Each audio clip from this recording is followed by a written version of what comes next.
దత్తాత్రేయం మహాత్మానం వరదం భక్తవత్సలం ప్రపన్నార్తిహరం వందే స్మర్తృగామి సనోవతు. నిన్న చెప్పారు దత్తాత్రేయుల వారు అవధూత అని చెప్పి. అక్షరత్వాత్ వరేణ్యత్వాత్ ధూత సంసార బంధనాత్ తత్వమస్యాది లక్ష్యత్వాత్ గురురిచ్చి అదే అవధూత ఇతీర్యతే అని అవధూత గీతలో చెప్పారనమాట. సో ఈ రోజున మనం ఆ దత్తతత్వం గురించి, ఆ దత్తాత్రేయ మహిమల గురించి కూడా మనం విందాము. మరొకసారి మీరు మన కరతాళధ్వనులతోటి గురువుగారిని ఆహ్వానిద్దాం.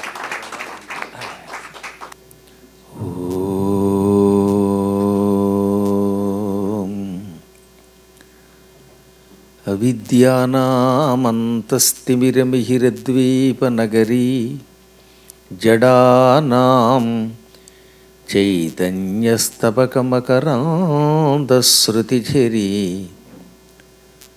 దరిద్రాణాం చింతామణిగుణనికా జన్మజలధౌ నిమగ్నానాం దంష్ట్రామురరిపువరాహస్య భవతి. శుక్లాంబరధరం విష్ణుం శశివర్ణం చతుర్భుజం ప్రసన్నవదనం ధ్యాయేత్ సర్వవిఘ్నోపశాంతయే. వందే గురుపదద్వంద్వమవాంగ్మానసగోచరం రక్తశుక్లప్రభామిశ్రమతర్క్యం త్రైపురం మహః. నారాయణం నమస్కృత్య నరం చైవ నరోత్తమం దేవీం సరస్వతీం వ్యాసం తతో జయముదీరయేత్. సచ్చిదానందరూపాయ విశ్వోత్పత్యాదిహేతవే తాపత్రయ వినాశాయ శ్రీకృష్ణాయ వయం నుమః.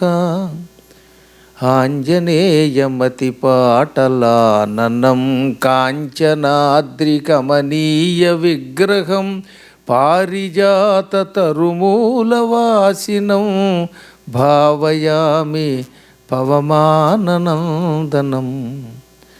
అందరూ చెప్పండి. దత్తాత్రేయం సుధీగేయం బ్రహ్మవిష్ణు శివాత్మకం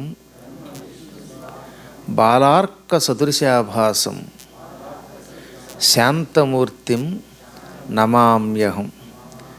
దత్తాత్రేయుడి లక్షణాలు చెబుతూ భాగవతంలో ముందు ఆయన్ని శాంతమూర్తి అన్నారు. ఏ పరిస్థితులలోనూ కోపం రాదు ఆయనకి. దుష్టుల్ని శిక్షించేటప్పుడు కూడా నవ్వుతూ శిక్షిస్తాట. ఈ లక్షణం జీవులలో చాలా తక్కువగా ఉంటుంది. ఒక్క అవధూతల్లో మాత్రమే ఈ లక్షణం ఉంటుంది. వాళ్ళు కోపం నటిస్తారు, కోపం ఉండదు. అన్ని భోగాల మధ్యలో ఉంటారు, ఏ భోగాలతో సంబంధం లేకుండా ఉంటారు. అవధూతలు పిచ్చివాళ్లలాగా మలమూత్రాల మధ్యలోనే తిరుగుతూ, శ్మశానంలో తిరుగుతూ, అశుచిలులాగా కనపడుతూ మానసికంగా శుచిగా ఉంటారు. ఆశాపాశములు ఉండకూడదు.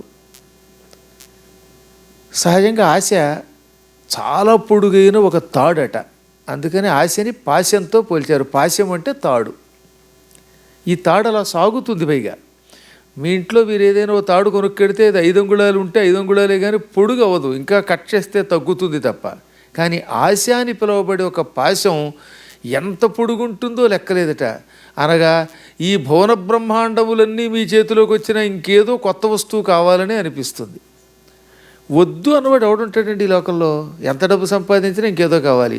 కొందరికి డబ్బు కావాలి, కొందరికి కీర్తి కావాలి, కొందరికి భోగాలు కావాలి, కొందరికి నిద్రయే కావాలి, కొందరికి తిండి కావాలి.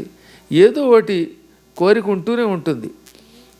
ఇక్కడితో నాకు కోరికలు తీరాయి, ఇక ఏ కోరిక లేదు అని ఎవరైనా అనగలరా?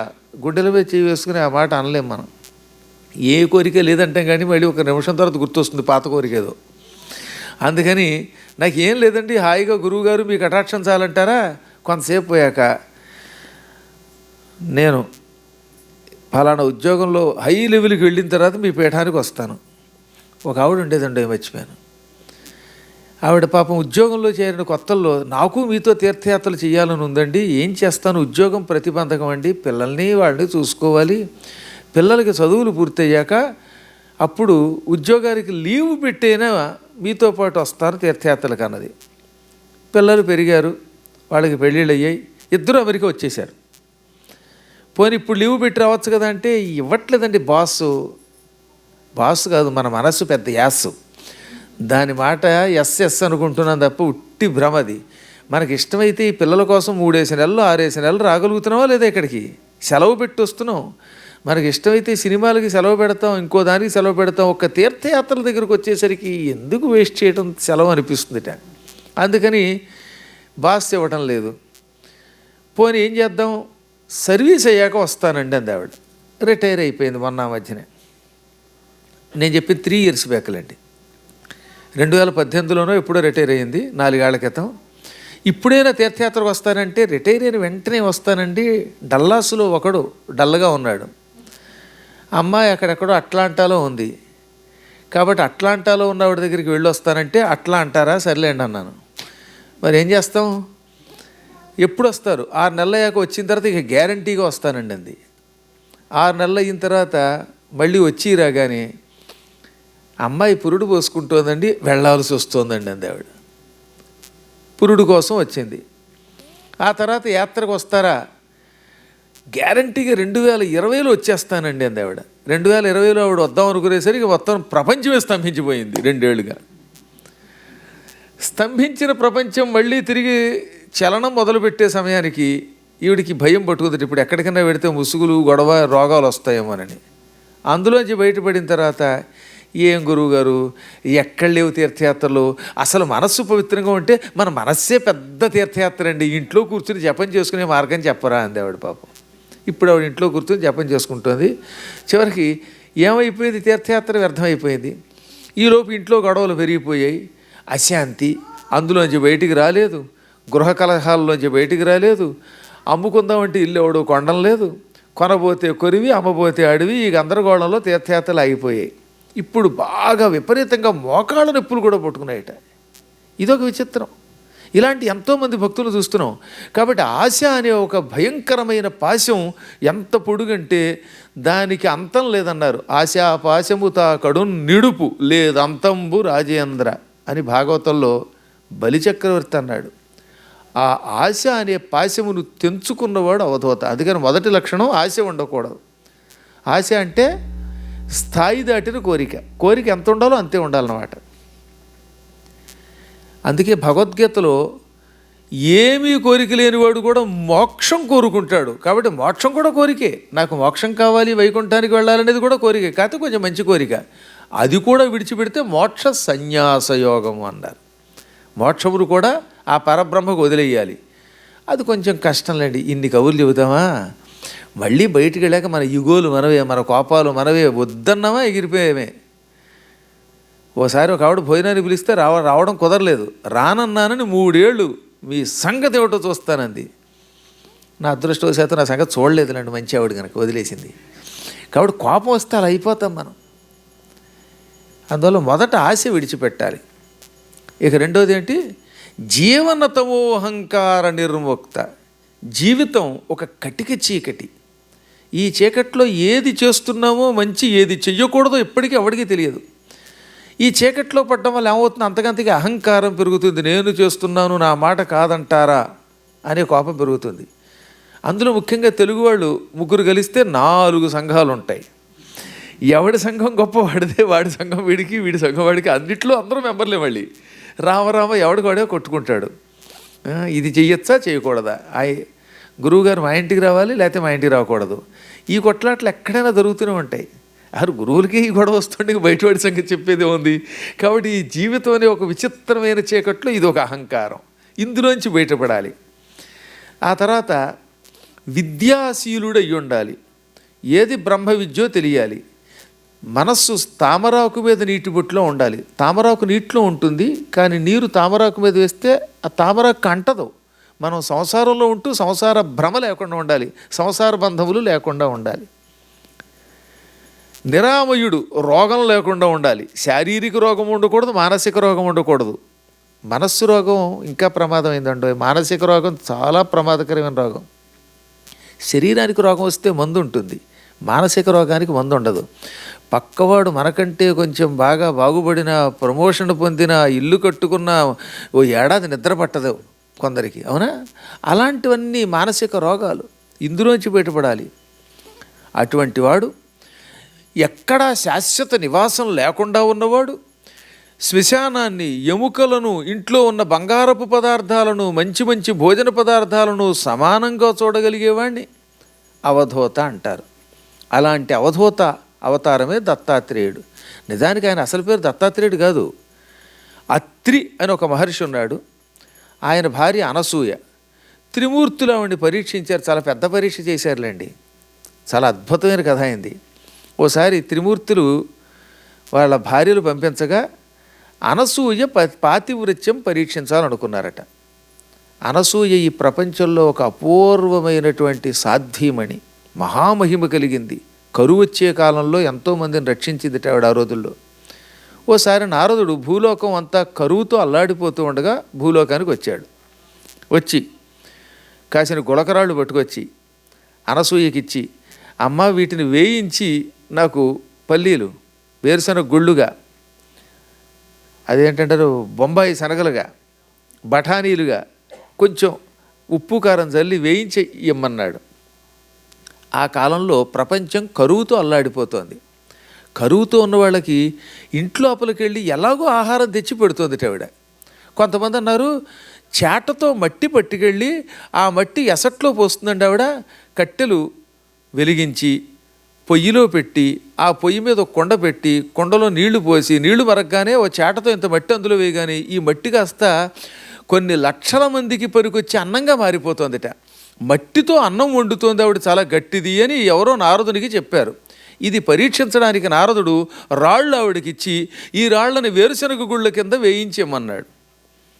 ఆవిడ అలాగేనని లోపలికి వెళ్ళి కాసేపటికి వేరుశనగ గుళ్ళు చేతిలో పెట్టింది. నారదుడు ఎందుకైనా మంచిది, ఇవిడ నిజంగా వేరుశనగ గుళ్ళు వేస్తుందా రాళ్ళు వేస్తుందా అని తలుపు తీసి చూసాడు. సీసీ కెమెరాతో చూశాడు. ఆవిడ నిజంగా రాళ్ళు ఒక మూకుడులో వేసింది. వేసి నేను పతివ్రతనైతే ఈ రాళ్ళు కాస్త గుళ్ళుగా, వేరుశనగ గుళ్ళుగా మారిపోగాక, తుపాకీ గుళ్ళు కదా మళ్ళీ అనగానే అవి వేరుశనగ గుళ్ళు అయిపోయాట. ఆయనకి ఆశ్చర్యం కలిగి వాటిని నోట్లో వేసుకు తిన్నాడు. ఎంత రుచిగా ఉన్నాయో. అసలు కొంతమంది వంట చేస్తారండి, ఆ వంట తింటూ ఉంటే ఇక ఎప్పటికీ ఇక్కడే ఉండిపోవాలనిపిస్తుంది అనమాట. అలా చేస్తారు, అదొక అదృష్టం. ఆవిడ చేతి వంట తిని ఈయన ఆనందంతో పులకించిపోయి ఈ వేరుశనగ గుళ్ళు పుచ్చుకొని త్రిలోకాలకు వెళ్ళాడు. అదృష్టవశాత్తు ఈయన వెళ్ళేసరికి కైలాసంలోనే ముగ్గురు అమ్మలు ఉన్నారట. సరస్వతి, పార్వతి, లక్ష్మి ముగ్గురు వాళ్ళు అక్కడొక సమావేశానికి వచ్చారు. వెంటనే ఈయన ఈ గుళ్ళు తినండి అని ఆ వేరుశనగ గింజలు పెట్టాడు. అవి తిని వాళ్ళు ఆశ్చర్యపోయి చాలా రుచిగా ఉన్నాయి. ఎక్కడివి అంటే భూలోకంలో అనసూయ అని ఒక పరమపతివ్రత ఉన్నది, కేవలం రాళ్ళు కూడా వేరుశనగ గుళ్ళుగా మార్చిందని చెప్పగానే ఆవిడ అంత గొప్పదైతే ఆవిడని పరీక్షించాలి అని త్రిమూర్తుల్ని పిలిచి భూలోకానికి వెళ్ళి ఆవిడని పరీక్షించండి అన్నారు వాళ్ళు. భార్య చెబితే ఎవరితోనే కాదంటాడా అని నేనల్లా మార్కండేయ పురాణంలో అన్నారు. అందులో ముద్దుగా చెప్పాలట, చెప్పేదేదో దిక్కుమాలాడ పెడతావా లేదా అంటే వాడు కోపం వచ్చేస్తుంది. అలా కాకుండా ఏమండి కొంచెం నా మాట వినండి అని గోముగా అడిగితే ఎవరైనా ఏ పనైనా చేసి పెడతారు. వాళ్ళు అడిగారు. వీళ్ళు భూలోకానికి వచ్చారు. ముగ్గురు సాధువుల వేషంలో వచ్చారు. వచ్చి భిక్షాందేహి అన్నారు. అనసూయాదేవి బయటకు వచ్చింది. చెప్పానుగా ఆ సమయంలో అత్రి మహర్షి మహాతపస్సు చేస్తున్నాడు. ఈ భూమండలం అంతా కరువుతో ఉంది. ఆ కాలంలో కరువు తొలగించడానికి ఆయన తపస్సులో ఉన్నాడు. ఈవిడేమో తన తపశ్శక్తితో వారందరికీ అన్నాలు పెడుతోంది కరువుతో ఉన్న వాళ్ళకి. ఈ ముగ్గురు భిక్షాందేహి అనగానే రండి నాయన లోపలికి రండి భోజనం పెడతాను అని ముగ్గురికి 3 పీటలు వేసి మంచి మంచి అరిటాకులు వేసి రకరకాల పదార్థాలు అందులో వడ్డించి తినండి అంటే, మేము భిక్ష చెయ్యాలంటే నువ్వు మాకు ఒక వరం ఇవ్వాలి అన్నారట. ఇస్తానన్నదామె. అయితే నువ్వు ఒంటి మీద నూలిపోగు లేకుండా దిగంబరంగా మాకు వడ్డించాలి, మేము తింటామన్నారట. వెంటనే వీడికి అర్థమైపోయింది వచ్చిన వాడు త్రిమూర్తులని. ఆవిడకి దివ్యశక్తి ఉంది కనుక కనిపెట్టి మహాత్ములు త్రిమూర్తులు పరీక్షిస్తున్నారు అనుకున్నది.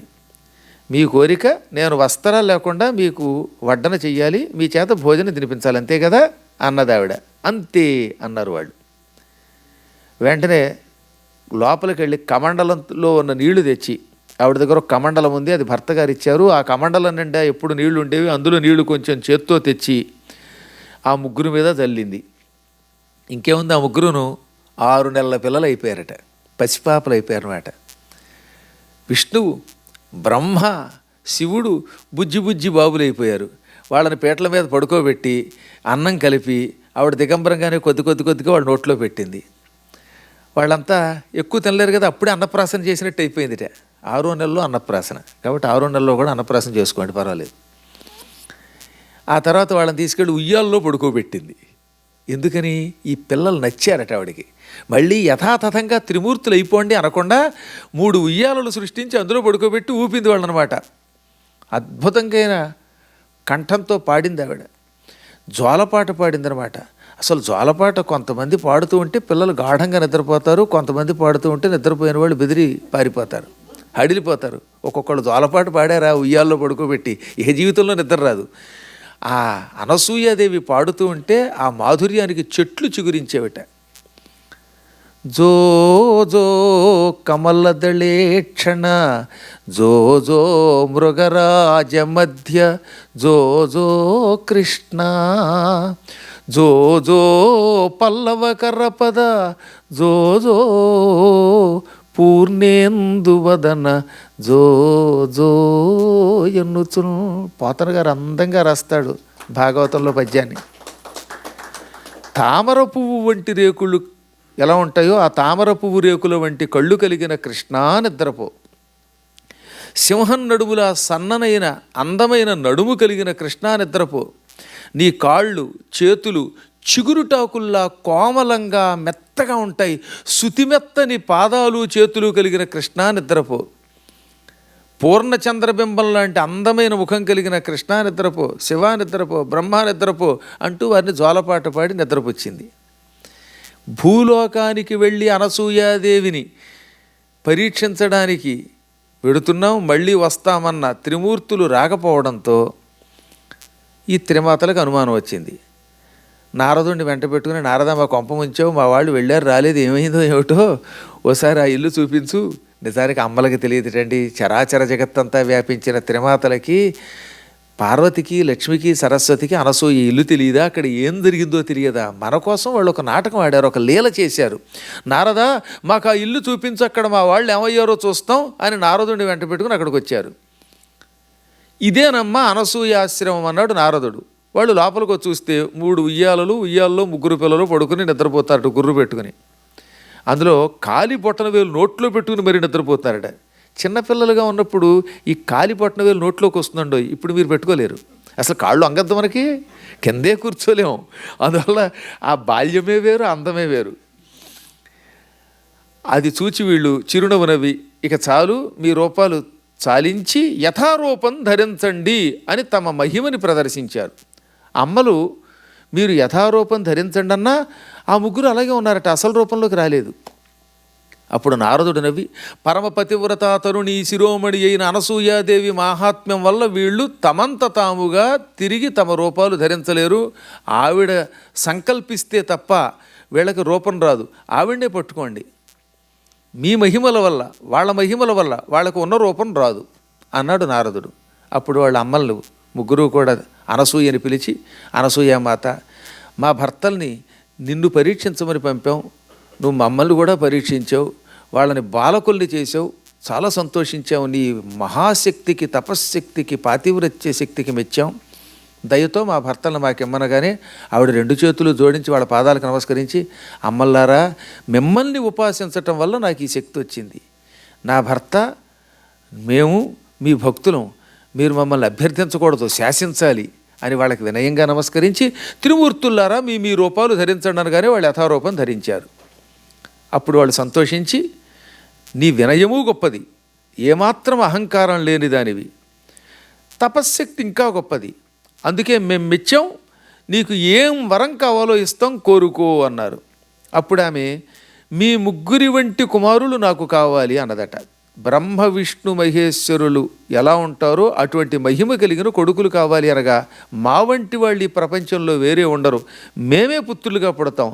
బ్రహ్మగారు తన అంశతో ఒక కొడుకుగా పుడతాడు నీకు, రుద్రాంశతో రుద్రుడు నీకు కొడుకుగా పుడతాడు.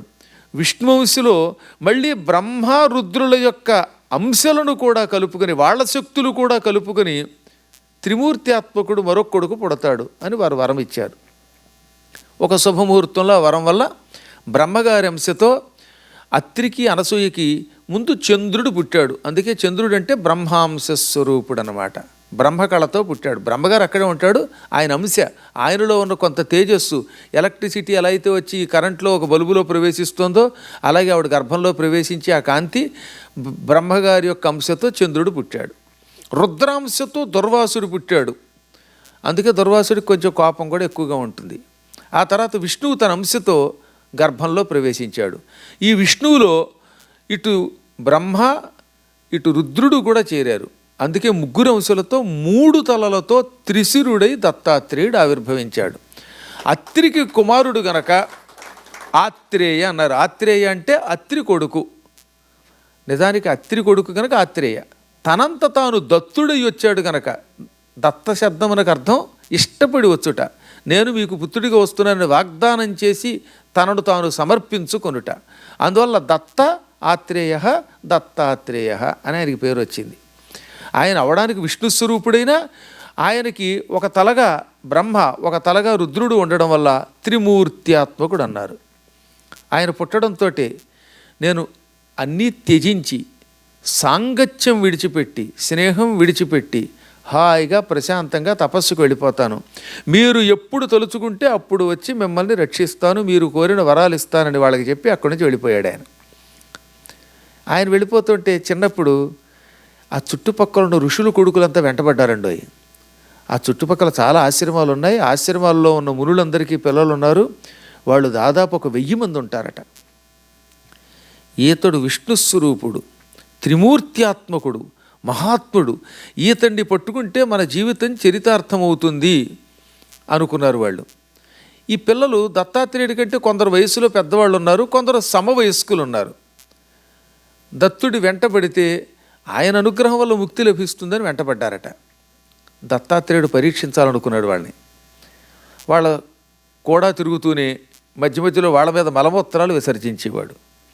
అయినా వాళ్ళు అసహ్యించుకోలేదట. నువ్వు మలమూత్రాలు విసర్జించినా ఇవి మా పాలిటికి అమృతాలు, నువ్వు చాలా గొప్పవాడివని నారదుని ద్వారా విన్నాం. మేం పిల్లలం అవ్వచ్చు కాక, కానీ చిన్నప్పటి నుంచి తల్లిదండ్రుల వల్ల మంత్రోపదేశం పొంది అనుష్ఠానం చేసి తపస్సు చేసి నీ మహిమ తెలుసుకున్నాం. నువ్వు ఏం చేసినా మేము నిన్ను వదలమన్నారు వాళ్ళు. ఆయన చాలా పరీక్షించాళ్ళండి. ఎంత పరీక్షించినా ఆ పరీక్షల్లో వాళ్ళు నెగ్గారు. ఇక చిట్ట చివరిగా దత్తాత్రేయుడు వారిని తీసుకుని ఓ చెరువులోకి వెళ్ళాడు. ఆ చెరువులోకి దూకేశాడు. ఇక అందులోంచి బయటికి రాలేదు. వీళ్ళు ఒడ్డు మీద పగలు రాత్రి అనే తేడా లేకుండా 9 రోజులు ఆయన కోసం ఎదురు చూశారట. తిండి లేదు, తిప్పలేదు, అలాగే నిద్రపోకుండా jet lag, jet pant, jet shirt ఏమీ లేకుండా ఉండిపోయారు పాపవాడు. ఏకధాటిన 9 రాత్రులు అహోరాత్రాలు ఉన్నారట. వీళ్ళు వెళ్ళిపోతారేమో 9 రోజులు పోయాక, అలిసిపోతారు, నిద్ర వల్ల ఆహారం కోసమో వెళ్ళిపోతారు. తిండి తినకపోయినా ఉండగలరు కానీ నిద్ర లేకపోతే ఉండలేరు ఎక్కువ మంది. అందువల్ల నిద్రపోవడానికైనా ఈ ప్రాంతం వదిలి పెడతారేమోనని దత్తాత్రేయుడు ఆ చెరువులో 9 రోజులు దాక్కున్నాడు. అయినా వాళ్ళు ఒడ్డు మీదే కూర్చున్నారట. అంటే వాళ్ళు కూడా కొంచెం మొండాళ్ళు. అలా ఉండాలి శిష్యులంటే. చివరికి దత్తుడు అందులోంచి బయటకు వచ్చాడు. ఈ వచ్చినవాడు ఈసారి ఒంటరిగా రాలా. ఎంతో పూర్వం వీళ్లతో ప్రయాణం చేస్తున్నప్పుడు 8 ఏళ్ల బాలుడు ఆయన. ఇప్పుడు 18 సంవత్సరాల యువకుడిగా బయటకు వచ్చాడు. ఆయన పక్కన ఒక అందగత్తి అయిన స్త్రీ ఉంది. ఆమెను వెంట పట్టుకొచ్చాడు. కేవలం ఆవిడతోటే రాలేదు, ఒక కళ్ళు కొండ కూడా తెచ్చాడు. వీళ్ళు చూస్తూ ఉండగానే కళ్ళు తాగి ఓహోహో ఓహోహో అని తాగుడు నృత్యం చేసి ఆవిడ చేత్తో పట్టుకుని చట్టాపట్టాలాడుతూ పాటలు పాడడం మొదలెట్టాడు. అప్పటిదాకా కూడా ఉన్న ఈ శిష్యులు, ఈ పిల్లలు, ఈ ముని పుత్రులు విరక్తి పొందారట. ఇతడు యోగి అనుకున్నాం, అవధూత అనుకున్నాం, మహాత్ముడు అనుకున్నాం, ఎన్ని పరీక్షలు పెట్టినా తట్టుకున్నాం. కానీ మన కళ్ళ ముందు కళ్ళు తాగుతున్నాడు ఫుల్లుగా. ఈ తాగుబోతు స్త్రీలోలుడు మనకి గురువేమిటి, ఇటువంటి వాడిని వదిలేసి పోదాం అని వదిలి వెళ్ళిపోయారట. అక్కడతో వాళ్ళ కర్మ పరిపక్వం అయిపోయి ఆ గురువుని వదిలి వెళ్ళిపోగానే టక్కున ఆయన నవ్వి విష్ణువుగా మారిపోయాడు. ఆ పక్క ఆవిడ లక్ష్మీదేవి. ఆవిడే అనఘ అనే పేరుతో ఆదిలక్ష్మి. అఘము అంటే పాపం, ఆ తల్లి దర్శనంతో అఘములు తొలగిపోతాయి. ఆవిడలో అఘము లేదు, ఆవిడ దర్శనం చేసుకున్న వాళ్ళకి అఘములు ఉండవు కనుక అనఘ. అనఘ అనే శబ్దము అఘమునకు వ్యతిరేకం అన్నమాట. నైతత్పురుష సమాసం అంటారు. అఘము మాట వరసకు కూడా ఉండదు కనుక అనఘ అంటారు. అందుకే పూర్వం ఎవరైనా పుణ్యాత్ముడు వస్తే అనఘ అంటే ఓ పుణ్యాత్ముడా, పాపం లేనివాడా అని పిలిచేవారన్నమాట. అలాంటి అనఘాదేవిని వాళ్ళు గుర్తించలేకపోయారట. అందుకే మార్కండేయ పురాణంలో అంటాడు, యోగులను అనుసరించడం కష్టం, అనుసరించిన వాళ్ళని గుర్తించడం కష్టం. ఆడుట పాడుట పడతొల్ల కూడుట యోగులకు క్రీడ కావున. అవధూతలు ఆడుతున్నట్టు కనపడతారు, పాడుతున్నట్టు కనపడతారు, కావాలని తాగుతున్నట్టు నటిస్తారు. ఇవి యోగ క్రీడలు. వారిని అర్థం చేసుకోవడం కష్టం. వారి మీద అసహ్యం పెంపొందించుకుని వారిని మనం వదిలేస్తామా లేదా అని పరీక్షిస్తారు. ఆ పరీక్షలో విజయం పొందితే వాడు శాశ్వతంగా కైవల్యం పొందుతాడు, లేదా అక్కడతో వాడు భ్రష్టుడైపోతాడు. ఈ యోగులంతా వెళ్ళిపోయారట వాళ్ళు. ఆయన నవ్వుకున్నాడు. కొంచెం ఓపిక పట్టి ఉంటే వారికి ముక్తి వచ్చేది. వాళ్ళు వెళ్ళిపోయారు. ఇప్పుడు ఆయన అమ్మయ్య రాబోయే లక్ష్మి అని ఆవిడ వెంట పెట్టుకుని సహ్యపర్వతానికి వెళ్ళిపోయాడు. సహ్యపర్వతం చాలా అద్భుతమైన పర్వతం. ఇప్పటికి కూడా అక్కడే ఉంటాడు అదృశ్య రూపంలో. మేము ఎన్నోసార్లు ఆయన చూడగలిగాం అదృష్టవశాత్తు. మహాకాంతి స్వరూపుడు ఆయన. కేవలం గోచి పెట్టుకుని ఉంటాడు. ఆయన అక్కడికి వెళ్ళగానే సమస్త లోకాలని అనుగ్రహించే మహాశక్తి స్వరూపిణి అమ్మవారు ఒక ఆవుగా మారి ఆయన వెంట ఉన్నదట. అందుకే ఎప్పుడు ఆయన వెనకాతలో గోవు ఉంటుంది. ఆవిడ భూదేవి స్వరూపిణి, ధర్మదేవి స్వరూపిణి. వేదములు నాలుగు కుక్కలుగా మారి ఋగ్వేదం, యజుర్వేదం, సామవేదం, అథర్వణ వేదం అనే 4 వేదములు 4 కుక్కలుగా మారి ఆయన చుట్టూతోనే ఉండి భౌ అంటాయి. కుక్కలు భౌ అంటే మనకి భయం వేస్తుంది, కానీ ఈ కుక్కలు మరుగుతూ ఉంటే ఒకదాని నుంచి ఋగ్వేదం వస్తుంది, మరొక దాని నుంచి సామవేదం వస్తుంది, మరొక కుక్క నుంచి యజుర్వేదం వస్తుంది, మరొక కుక్క నోట్లోంచి అథర్వణ వేదం వస్తుంది. వేద మంత్రములే ఆ కుక్కల నోట్లోంచి వస్తాయి. మనకి కిరాతార్జునీయంలో కూడా అదే. అర్జునుడిని పరీక్షించడానికి శివుడు కిరాతకుడిగా మారాడు, బోయవాడిగా. ఆయనతో పాటు 4 కుక్కలు వచ్చాయి. ఆ కుక్కలు మరుగుతుంటే వేదధ్వని చేసేయట. అందుకే అర్జునుడు ఆశ్చర్యపోయాడు. కుక్కలు భౌ అంటూ ఉంటే ఈ మధురమైన ధ్వని ఎలా వస్తుంది అనుకున్నాడు ఆయన. అయినా శివ పరీక్ష కాబట్టి శివుడిని గుర్తించలేకపోయాడు. ఆ కథ అంతా పక్కన పెడదాం. ఎప్పుడు భగవంతుడు తనతో కుక్కలు తెచ్చాడంటే అవి మామూలు కావు. శ్రౌత సునకములు, వేదములే కుక్కల రూపంలో ఉంటాయన్నమాట. ఆ కాలంలో ఒక తమాషా జరిగింది. పూర్వం శ్రీ మహావిష్ణువు లక్ష్మీదేవిని శపించాడు. అందువల్ల ఆవిడ ఆడగుర్రం అయ్యింది. గుర్రం అయిపోయిన తర్వాత, ఏమండి నాకు ఈ శాప విముక్తి ఎప్పుడండి అన్నది. నీకు నా వల్ల కుమారుడు పుట్టగానే నీకు శాప విముక్తి అన్నాడు ఆయన. చిన్న పొరపాటుకి ఎంత శాపం ఏమిటండి బాబు అంది ఆవిడ. పాలసముద్రం చిలికినప్పుడు లక్ష్మీదేవి పుట్టింది. లక్ష్మీదేవితో పాటు రేవంతుడు అని పేరు కలిగిన ఒక గుర్రపు రోతు పుట్టాడు. రేవంతుడు అనే శబ్దమునకు రేవంత్ అంటే గుర్రపు రోతు, హార్స్ రైడర్ అన్నమాట. దాన్ని స్వారీ చేసేవాడు. ఆయన కూడా ఈవిడితోటే పుట్టాడు. అందుకని ఆ లక్ష్మీదేవికి అతడు సోదరుడు అవుతాడు. అతడు వైకుంఠానికి వస్తూ ఉంటే మా సోదరుడు వచ్చాడు రాక ఇంతకాలానికని అతనికే చూసిందిట. ఈలోపు విష్ణువు లక్ష్మి అని పిలిచాడు, ఆవిడ పలకలేదు. లక్ష్మి అన్నాడు, మళ్ళీ పలకలేదు. మూడోసారి లక్ష్మి అన్నాడు, ఆవిడ పలకలేదు. లక్ష్మి అంటే లక్ష్యం పెట్టకుండా నీ సోదరుడికేసి చూస్తావా? పుట్టింటి వారి మీద నీకు ఎంత వ్యామోహమా? అందుకని ఆయన గుర్రం ఎక్కువస్తుంటే గుర్రం రౌతును చూసావు కనుక నువ్వు కూడా గుర్రం అయిపో, బడబా భవ. బడబా అంటే ఆడగుర్రము, అశ్విని అన్నమాట. అయిపో అన్నాడు. ఇంత శిక్ష ఏమిటంటే ఆయన చిరునవ్వునవి, ఈ శిక్ష వెనకాతలో కారణం ఉంటుందిలే. నువ్వు భూలోకంలో కొంతకాలం తపస్సు చెయ్యి, నేను వస్తాను. నా వల్ల ఒక కుమారుడు పుడతాడు. అతడి వల్ల ఈ జగత్తంతా ఒక మహానుభావుడిని సేవించడం మొదలు పెడుతుంది. ఒక గొప్ప చరిత్ర రాజవంశం పుడతాయి అన్నాడు ఆయన. ఆవిడ భూలోకానికి వచ్చి ఉత్తర కురుభూముల్లో కురుక్షేత్రాల్లో తపస్సు చేసింది. ఎప్పుడు విష్ణువు తనకి భర్తగా భూలోకంలోకి వస్తాడా, ఆయన వల్ల కొడుకుని పొంది శాప విముక్తి పొందుదామా అని ఆవిడ శివుడి కోసం తపస్సు చేసింది. శివుడు ప్రత్యక్షమయ్యాడు. అందరూ విష్ణువు కోసం తపస్సు చేస్తారు. పైగా విష్ణువు నీ భర్త, ప్రత్యక్ష దైవమైన భర్తని మాని నన్నెందుకు తలుచుకున్నావంటే, నాకు బాగా తెలుసండి, ఓసారి మా ఆయన కళ్ళు మూసుకుని తపస్సు చేస్తున్నాడు. తపస్సు చేస్తూ ఉంటే నువ్వు ఎవరి కోసం తపస్సు చేస్తున్నావు అని అడిగాను. నేను ఈ సమయంలో శివుడిని ధ్యానిస్తాను, అదే సమయంలో శివుడు నన్ను ధ్యానిస్తాడు, మేమిద్దరం పరస్పరం ధ్యానంలో ఉంటాం, మేమిద్దరం ఒకరినొకరు ధ్యానించుకున్నంతకాలం సృష్టి బాగుంటుంది. అలా మా ఇద్దరం ఒకరినొకరు ధ్యానించుకోకపోతే సృష్టి నశిస్తుంది. అందుకే తరచుగా మేమిద్దరం ధ్యానంలో ఉంటాం, మేమిద్దరం ఒకటే. ఈ రహస్యం తెలియక మూర్ఖులైన మానవులు, నా భక్తులు శివుణ్ణి, శివభక్తులు నన్ను ద్వేషిస్తూ ఉంటారు. మద్భక్త శంకరద్వేషి మద్వేషీ శంకర ప్రియ తావభౌ నరకం యాతౌ యావచ్చంద్ర దివాకరౌ. నా భక్తుడు శివుణ్ణి ద్వేషిస్తున్నాడు, శివభక్తుడు నన్ను ద్వేషిస్తున్నాడు. కానీ ఆ ఇద్దరు నరకం యాత, ఇద్దరు నరకానికే పోతారు. శివుణ్ణి ద్వేషించి విష్ణువుని పూజించిన, విష్ణువుని ద్వేషించి శివుణ్ణి పూజించిన చివరికి వాడికి నరకం తప్పదు. ఎంతకాలం నరకంలో ఉంటారట? యావచ్చంద్ర దివాకరవు, సూర్యచంద్రులు ఆకాశంలో ఉన్నంతకాలం నరకంలో ఉంటారు. కాబట్టి తెలివైన వాడు ఎప్పుడూ కూడా శివకింకర ద్వేషము చేయడు, అలాగే విష్ణుకింకర ద్వేషము చేయడు. శివకేశవులు ఇద్దరూ ఒకటే అనే జ్ఞానంతో ఉంటారు. ఇది నా భర్త ద్వారా నాకు తెలిసింది. ఎప్పుడైనా విష్ణు కటాక్షం తొందరగా పొందాలంటే శివుణ్ణి ధ్యానించమని మా ఆయన చెప్పాడు. శివ కటాక్షం కావాలంటే విష్ణువుని ధ్యానించమని శివుడు చెప్పాడు. కాబట్టి నా భర్త నా దగ్గరికి రావాలని నిన్ను ధ్యానించాను, మా ఆయన్ని ఇక్కడికి పంపించు, నాకు శాప విముక్తి కలిగించు అనగా స్వామివారు చిత్రరథుడు అని పేరు కలిగిన గంధర్వుడిని పంపాడు, విద్యాధరుడిని. ఈ విద్యాధరుడు వెళ్ళి చెప్పగానే విష్ణు భూలోకానికి వచ్చాడు. ఆయన గుర్రం రూపంలో లక్ష్మీదేవి దగ్గరకు వచ్చాడు. మగ గుర్రం రూపంలో ఆయన, ఆడగుర్రం రూపంలో ఈవిడ ఉండగా వారిద్దరికీ ఒక కొడుకు పుట్టాట. అశ్వమునకు పుట్టాడు ఆయన.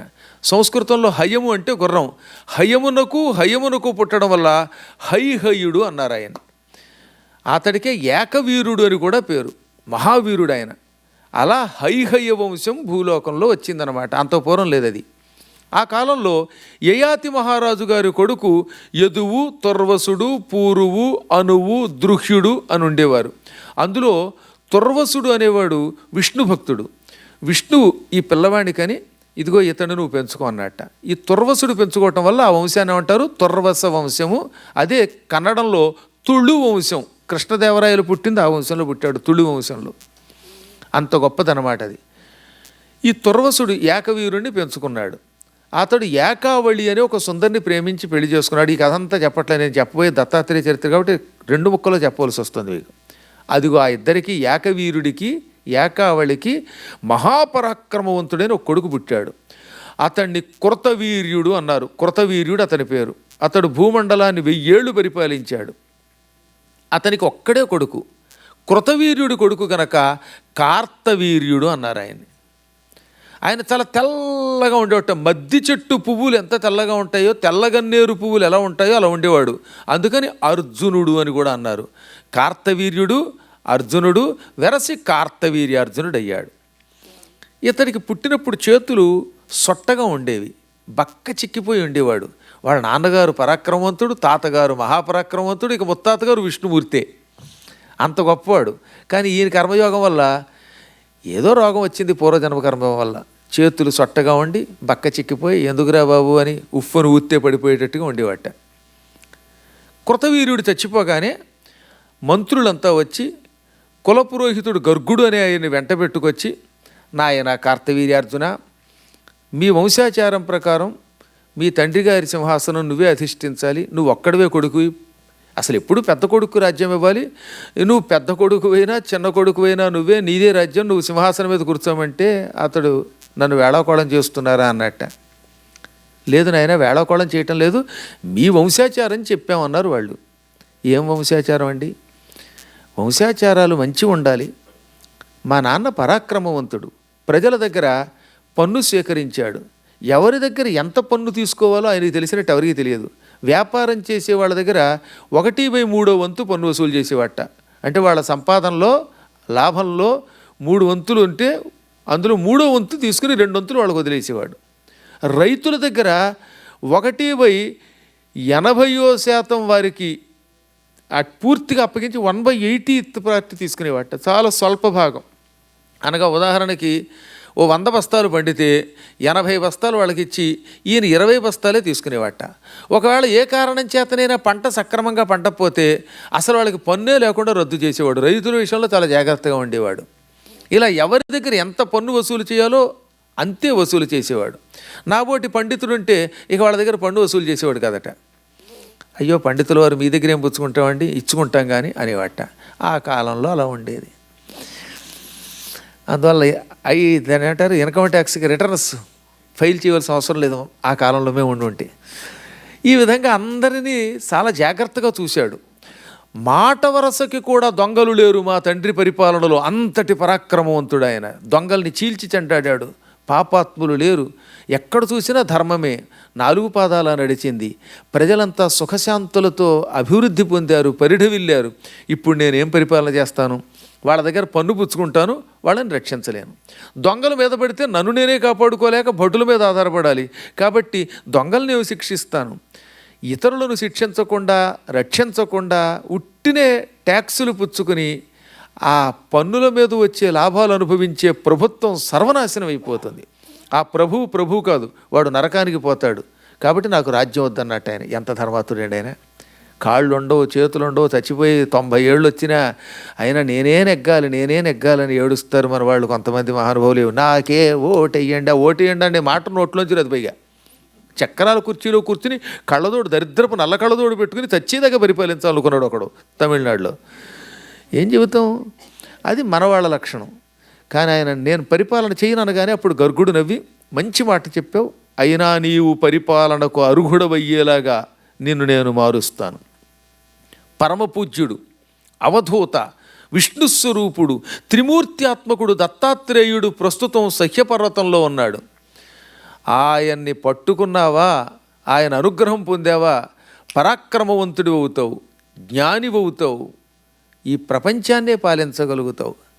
మీ నాన్న ఎంతో కష్టపడి నర్మదా నదీ తీరంలో ఈ మాహిష్మతి సామ్రాజ్య స్థాపన చేశాడు, దీనిని నువ్వే పరిపాలించాలి అనగా అప్పుడు ఆయన తెల్లబోయి, ఎవరా దత్తాత్రేయుడు, ఆయన ఎలా పట్టుకోవాలని అడిగాట. అని అడగగానే ఇందాక చెప్పిన కథ అంతా చెప్పి అత్రికి అనసూయకి పుట్టిన ఆ పుణ్యాత్ముడు ప్రస్తుతం సహ్యపర్వతంలో ఉన్నాడు. కానీ ఆయన్ని పట్టుకోవడం కష్టం. ఆ గురువుగారు చాలా పరీక్షలు పెడతారు. పద్మాకర్ గారిలాగా సులభంగా వచ్చి కూర్చోరు. ఉపన్యాసానికి 1/2 గంట ముందు వచ్చి 1/2 గంట అయిన తర్వాత ఫోటోలు తీసుకుంటే ఫోన్లో తీసుకోండి అని ఏది ఇస్తే అది పుచ్చుకుని వెళ్ళేవాడు కదా ఆయన. చాలా స్ట్రాంగ్గా పరీక్షిస్తాడు, గట్టి పరీక్ష. ఆ పరీక్షను ఎదుర్కోవడం కొంచెం కష్టం. ఒకప్పుడు భయంకరుడు జంభుడు అని ఒక రాక్షసుడు ఉండేవాడు. అసురుడు అంటే రాక్షసుడు, వాడి పేరు జంభా కాబట్టి జంభా అసురుడు, జంభాసురుడు అన్నారు. ఈ జంభాసురుడు బ్రహ్మ కోసం తపస్సు చేశాడు. బ్రహ్మదేవుడు ప్రత్యక్షమై నీకేం కావాలో కోరుకోమంటే, నాకు ఆయుధముల వల్ల ఇంద్రాది దేవతల వల్ల మరణం లేకుండా వరమేమన్నట్ట. తథాస్తు అన్నాడు బ్రహ్మ. బ్రహ్మ ఇచ్చిన వరాలతో ఈ జంభాసురుడు విజృంభించాడు. సురసిద్ధ సాధ్య నర కిన్నర పన్నగ యక్ష చారణాసుర విద్యాధర గంధర్వాది జాతులందరి మీదకి దాడికి వెళ్ళాడు. దేవతల్ని తన్ని కాందిసీకుల్ని చేసేశాడు, ఇంకో దేశాలకు పోయేలా చేశాడు. మానవుల్ని అయితే నోట్లో వేసుకుని పప్పులు నవ్వినట్టుగా నవిలేశాడు. వాడి ప్రపంచం అంతా ఏకఛత్రాధిపత్యంగా పరిపాలించాడు. దేవతలంతా వణికిపోయారు. పాపం ఆడవాళ్ళంతా ఆ చెట్ల కింద పుట్ల కింద తలదాచుకున్నారట. అడవుల్లోకి వెళ్ళి బోయవాళ్ళు వేసుకునే తాటాకు పాకల దగ్గర, చూరుల దగ్గర తలదాచుకున్నారట. పూర్వం ఇళ్ల ముందు ఏమయ్యేదంటే తాటాకు ఇళ్ళు ఉండేవి కదా, వాటికి చూరు ఉండేది. ఆ చూరు దగ్గర అరుగు ఉండేది. ఆ అరుగుల మీద పడుకోవడం మొదలెట్టారండి ఇంద్రుడి భార్య వాళ్ళును. ఎండకన్నెరుగని ఇంద్రుని ఇల్లాలు పలు పంచలను జాలి బడియనేడు, కలిమిగారాబు బిడ్డలు జయంతాదులు శబరార్భకుల వెంట జనిరినేడు, త్రిభువన సామ్రాజ్య విభవంబు కోల్పోయి దేవేంద్రుడడవుల తిరిగనేడు. 3 లోకాలు ఏకఛత్రాధిపత్యంగా పరిపాలించే ఇంద్రుడు ఆ సామ్రాజ్యం కోల్పోయి అడవుల్లో తిరుగుతున్నాడు. ఎండముఖం చూడకుండా ఎప్పుడూ హాయిగా అంతఃపురంలో ఉండేది శచీదేవి. ఎప్పుడు ఏసీ రూమే, బయటికి వెళ్ళి అసలు సన్బ్యాతే లేదు ఆవిడికి. అలా నిరంతరం హాయిగా చల్లగా తిరిగే ఆవిడ చూరు కింద అరుగుల మీద పడుకుంటూ తలదాచుకుంటూ ఉంది. ఇంకా ఇంద్రుడి కొడుకు జయంతుడు, కుబేరుడి కొడుకు నలకోబరుడు మొదలైనటువంటి వాళ్ళు ఐశ్వర్యవంతుల బిడ్డలు, వాళ్ళు సుఖంగా ఉండవలసిన వాళ్ళు. ఇప్పుడు ఈ రాక్షసుడంటే భయపడి అడవుల్లోకి వచ్చి అడవుల్లో ఉన్న కిరాతకులు బోయి వాళ్ళతో కలిసిపోయి, వాళ్ళతో కలిసిపోవాలంటే వాళ్ళ వేషం వేసుకోవాలి, లేకపోతే వాళ్ళు తంతారు.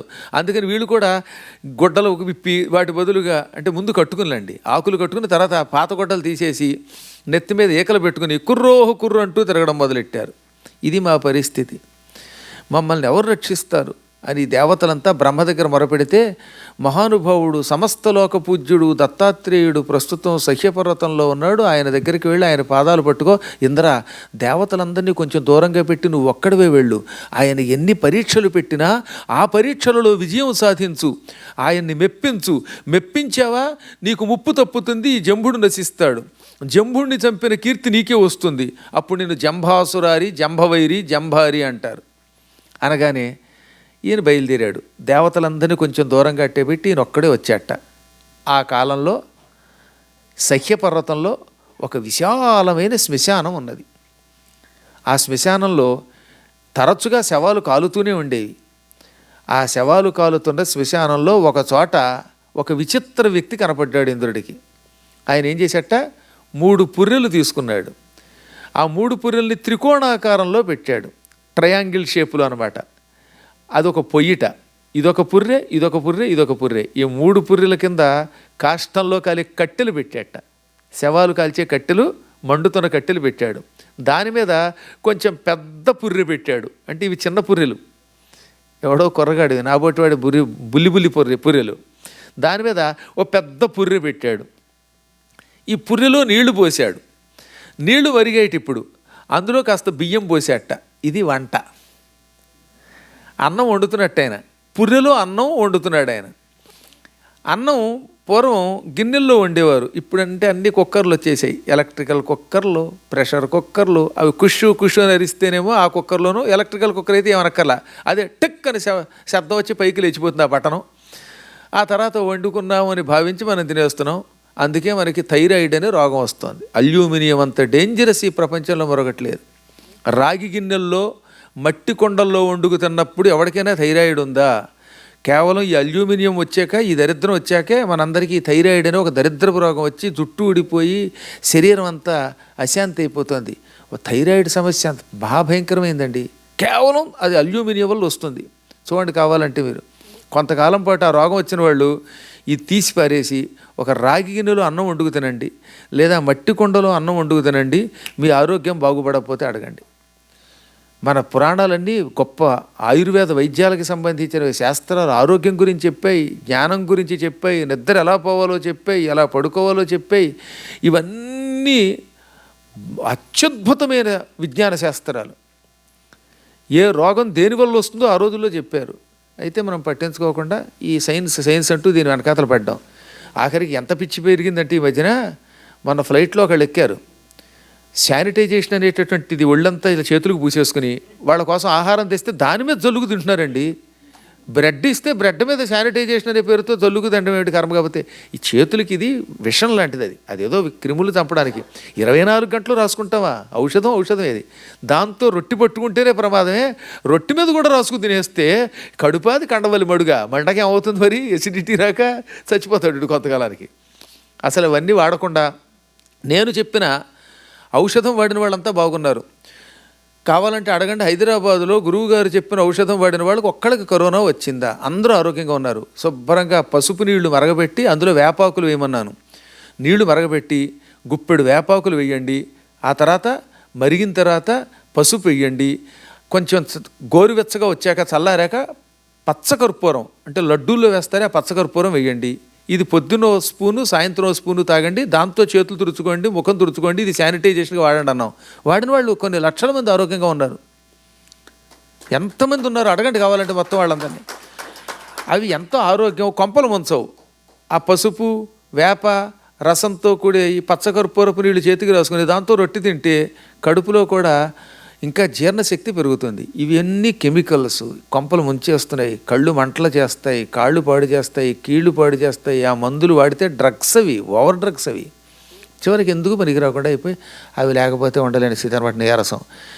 ఎవడు కుర్రాడో తెలియదు, ఎవడు పిల్లాడో తెలియదు. 5 ఏళ్ల పిల్లలకు కళ్ళతోడు ఏమిటండి లేకపోతేను? కళ్ళతోడు ఎప్పుడు రావాలి?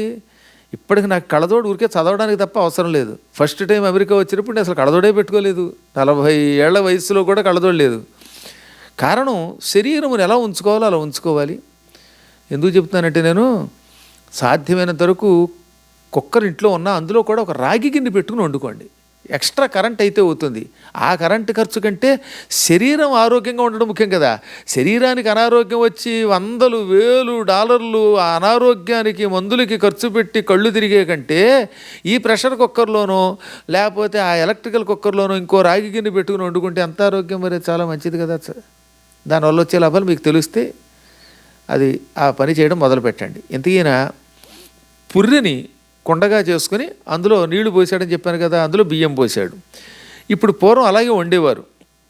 ఈ కుండల్లో అన్నం ఉడుకుతున్నప్పుడు గరిటెతో కొంచెం అన్నం పైకి తీసి ఒక మెతుకు నొక్కేవారు. నొక్కితే ఆ మెతుకు నొక్కగానే అది ఉడికిందా ఇంకా కాస్త పలుకుందా తెలిసేది. ఉడికితే కుండ దింపేసి వార్చేవారు. లేని పక్షంలో ఇంకా అలా పలుకుంటే అందులో వేసి ఇంకాసేపు ఉడకనిచ్చేవారు. గరిటెతో కలిపేవారు అన్నమాట. ఇప్పుడు ఈయన పుర్రెల పొయ్యి మీద పుర్రె పెట్టి కొండ కింద అందులో నీళ్లు పోసి బియ్యం పోసి ఉడకబెడుతున్నాడు. అన్నం ఉడికిందో లేదో చూడాలనుకున్నట్ట. ఆయనకి అక్కడ గరిటె ఏమిటో తెలుసా? అక్కడ ఇంత ఎముక ఒకటి దొరికింది. ఎముక. డాక్టర్ గారు ఇంత ఎముక చాలా అంటాడు వాడు ఏదేదో సినిమాలో. అలాగా ఓ ఎముక తీసి ఇంత అన్నం పైకి తీసి చేత్తో నొక్కి అబ్బే ఇంకా ఉడకలేదు అన్నట్ట. మళ్ళీ ఈ ఎముక గరిటెని ఆ పుర్రెలోనే పెట్టాడు, ఉడుకుతున్న అన్నంలోనే పెట్టాడు. సరిగ్గా అక్కడికి వచ్చి ఆ టైంకి ఇంద్రుడు వచ్చి గురుదేవ దత్తాత్రేయ పాహి పాహి రక్షించు అని కాళ్ళకి నమస్కరించాడు. ఆయన ఎగాదిగా చూసి ఆశీర్వదించలేదు, మాట్లాడలేదు. ఆ పుర్రె ఉంది కదా అందులో ఎముక పెట్టాడు గరిటి కింద. బాగా ఉడుకుతున్న అన్నంలో ఉన్న వేడి వేడి ఎముక తీసి నెత్తి మీద టంగను కొట్టాటిలాగా. బొర్ర గిర్రును తిరిగిపోయింది ఆయనకి. నేనెక్కడున్నాను అనుకున్నాడు కాసేపు. భూమి గుండ్రముగా ఉన్నది అని తెలిసింది ఆయనకి. అంత దెబ్బ కొట్టాడు ఆయన.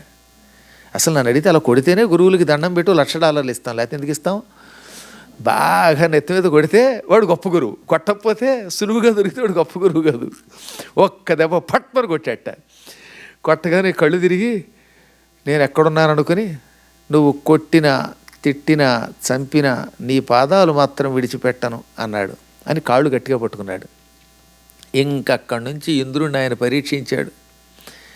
అప్పుడప్పుడు రాళ్లతో కొట్టేవాడు, నోటితో తిట్టేవాడు. అయినా ఇంద్రుడు వెంటే పడ్డాడు. నేను వదలను, నువ్వు ఏం చేసినా వదలను అన్నట్ట. పాదాలు ఒత్తాడు.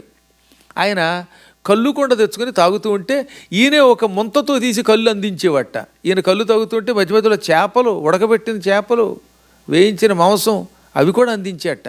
అన్నీ పుచ్చుకు తాగాడు. ఇంతలో పక్కన స్త్రీ ఒక ఆవిడ వచ్చింది. ఆవిడొచ్చి ఈయన తాగుతూ ఉంటే చేపలు తింటూ ఉంటే నృత్యం చేసింది. ఆ నృత్యమునకు అనుగుణంగా ఇంద్రుడు తాళం వేశాడు. తానే వేయటమే కాకుండా దేవతల్ని పిలిచి మీరు కూడా రండి గురువు గారికి సేవ చేయండి అనగా వాళ్ళంతా కూడా వచ్చి తాళాలు వేసి పాటలు పాడారట.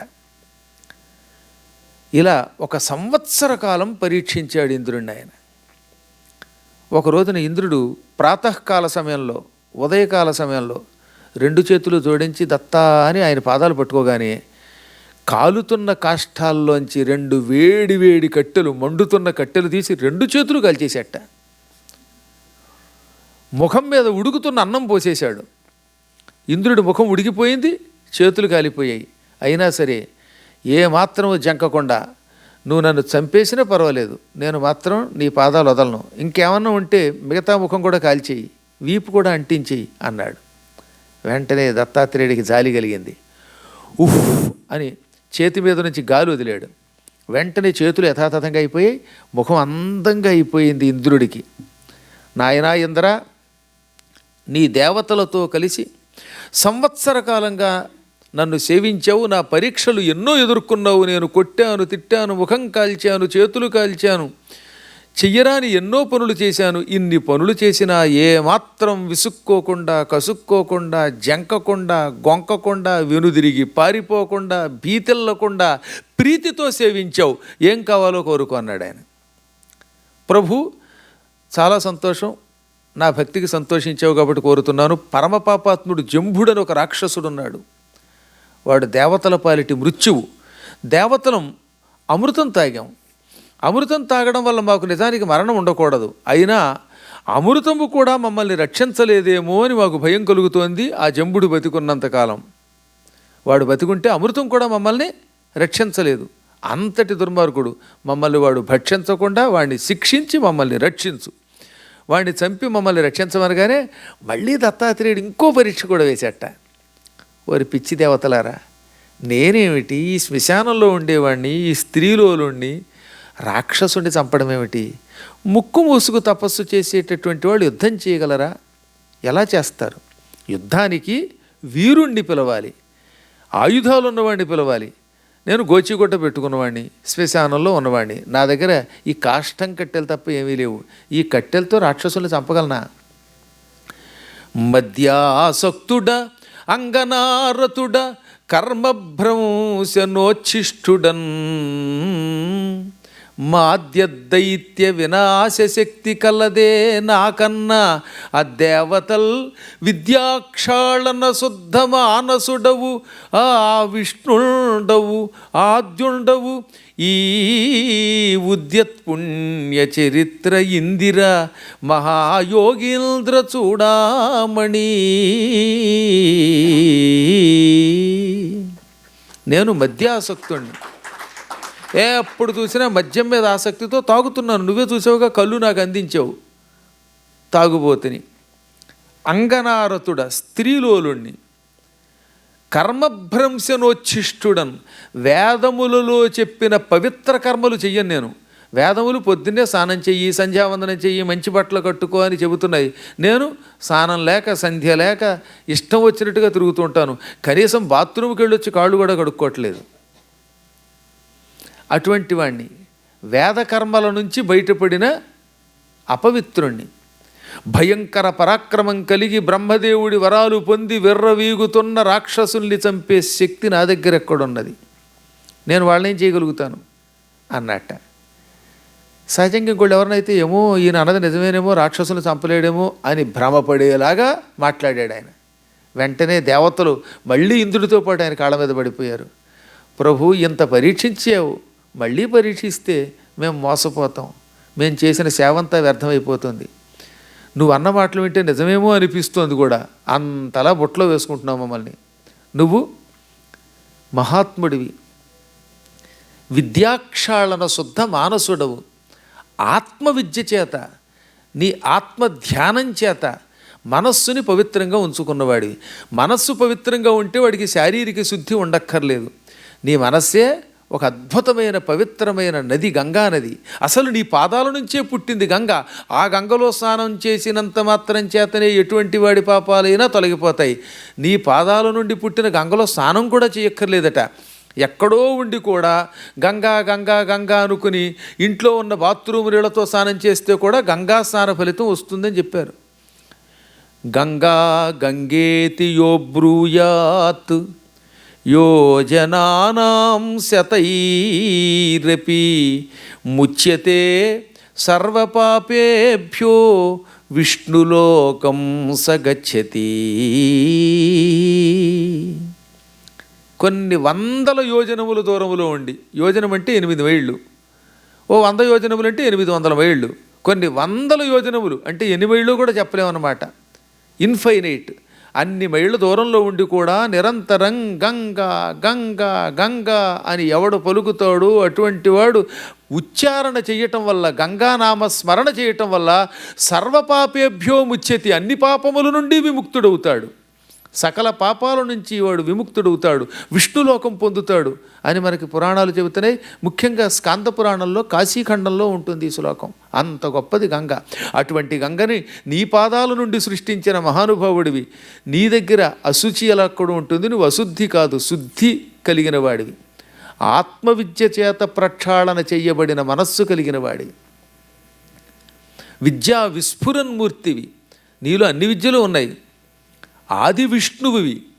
ఇక నీ పక్కన నిరంతరం నృత్యం చేస్తూ ఉన్నట్టుగా కనపడుతున్న ఈవిడ సాక్షాత్తు ఇందిర, ఆదిలక్ష్మి, మహాలక్ష్మి. యోగీశ్వర ఇంకే మమ్మల్ని పరీక్షించుకు రక్షించు అని మళ్ళీ గట్టిగా పట్టుకోగానే వెంటనే ఆయన మహావిష్ణువుగా మారిపోయాడు.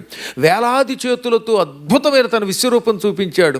అది మరియును చారు లక్షణ లక్షిత నఖపాద గొల్ఫజాను జంఘోరు కఠినాభి మధ్యోదరుండును సాదరుండును కంఠసూత్ర కటిసూత్ర హారకేయూర కటక కంకణ మకర కొండల కిరీటాది విభూషితుండును కంబు కంధరుండును పాల నాస అధర వదనకర్ణుండును నీలనేరద వర్ణుండును ప్రహ్లాద నారద సునందనంద ప్రముఖ సంభావితుండును శ్రీ పుష్టి తుష్టి కీర్తి కాంతిలోర్జ విద్యాది మాయాశక్తి సేవితుండును నయ్యొప్పున పురుషోత్తముని గాంచి భక్తి సంభ్రమంబులు అగ్గలంబులుగా దిగ్గన కరంబులు ముకుళించి ఇట్లని నుతించిరి.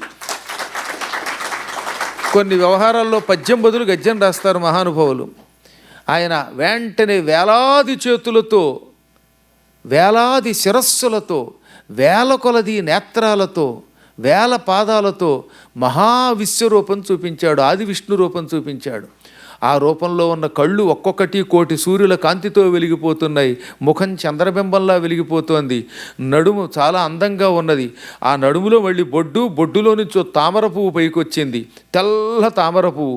ఆ తెల్ల తామర పువ్వులో విష్ణుమూర్తి యొక్క తామర పువ్వులో బ్రహ్మదేవుడు 4 ముఖములతో చంటిబిడ్డలా ఉండి ఆడుకుంటున్నట్ట.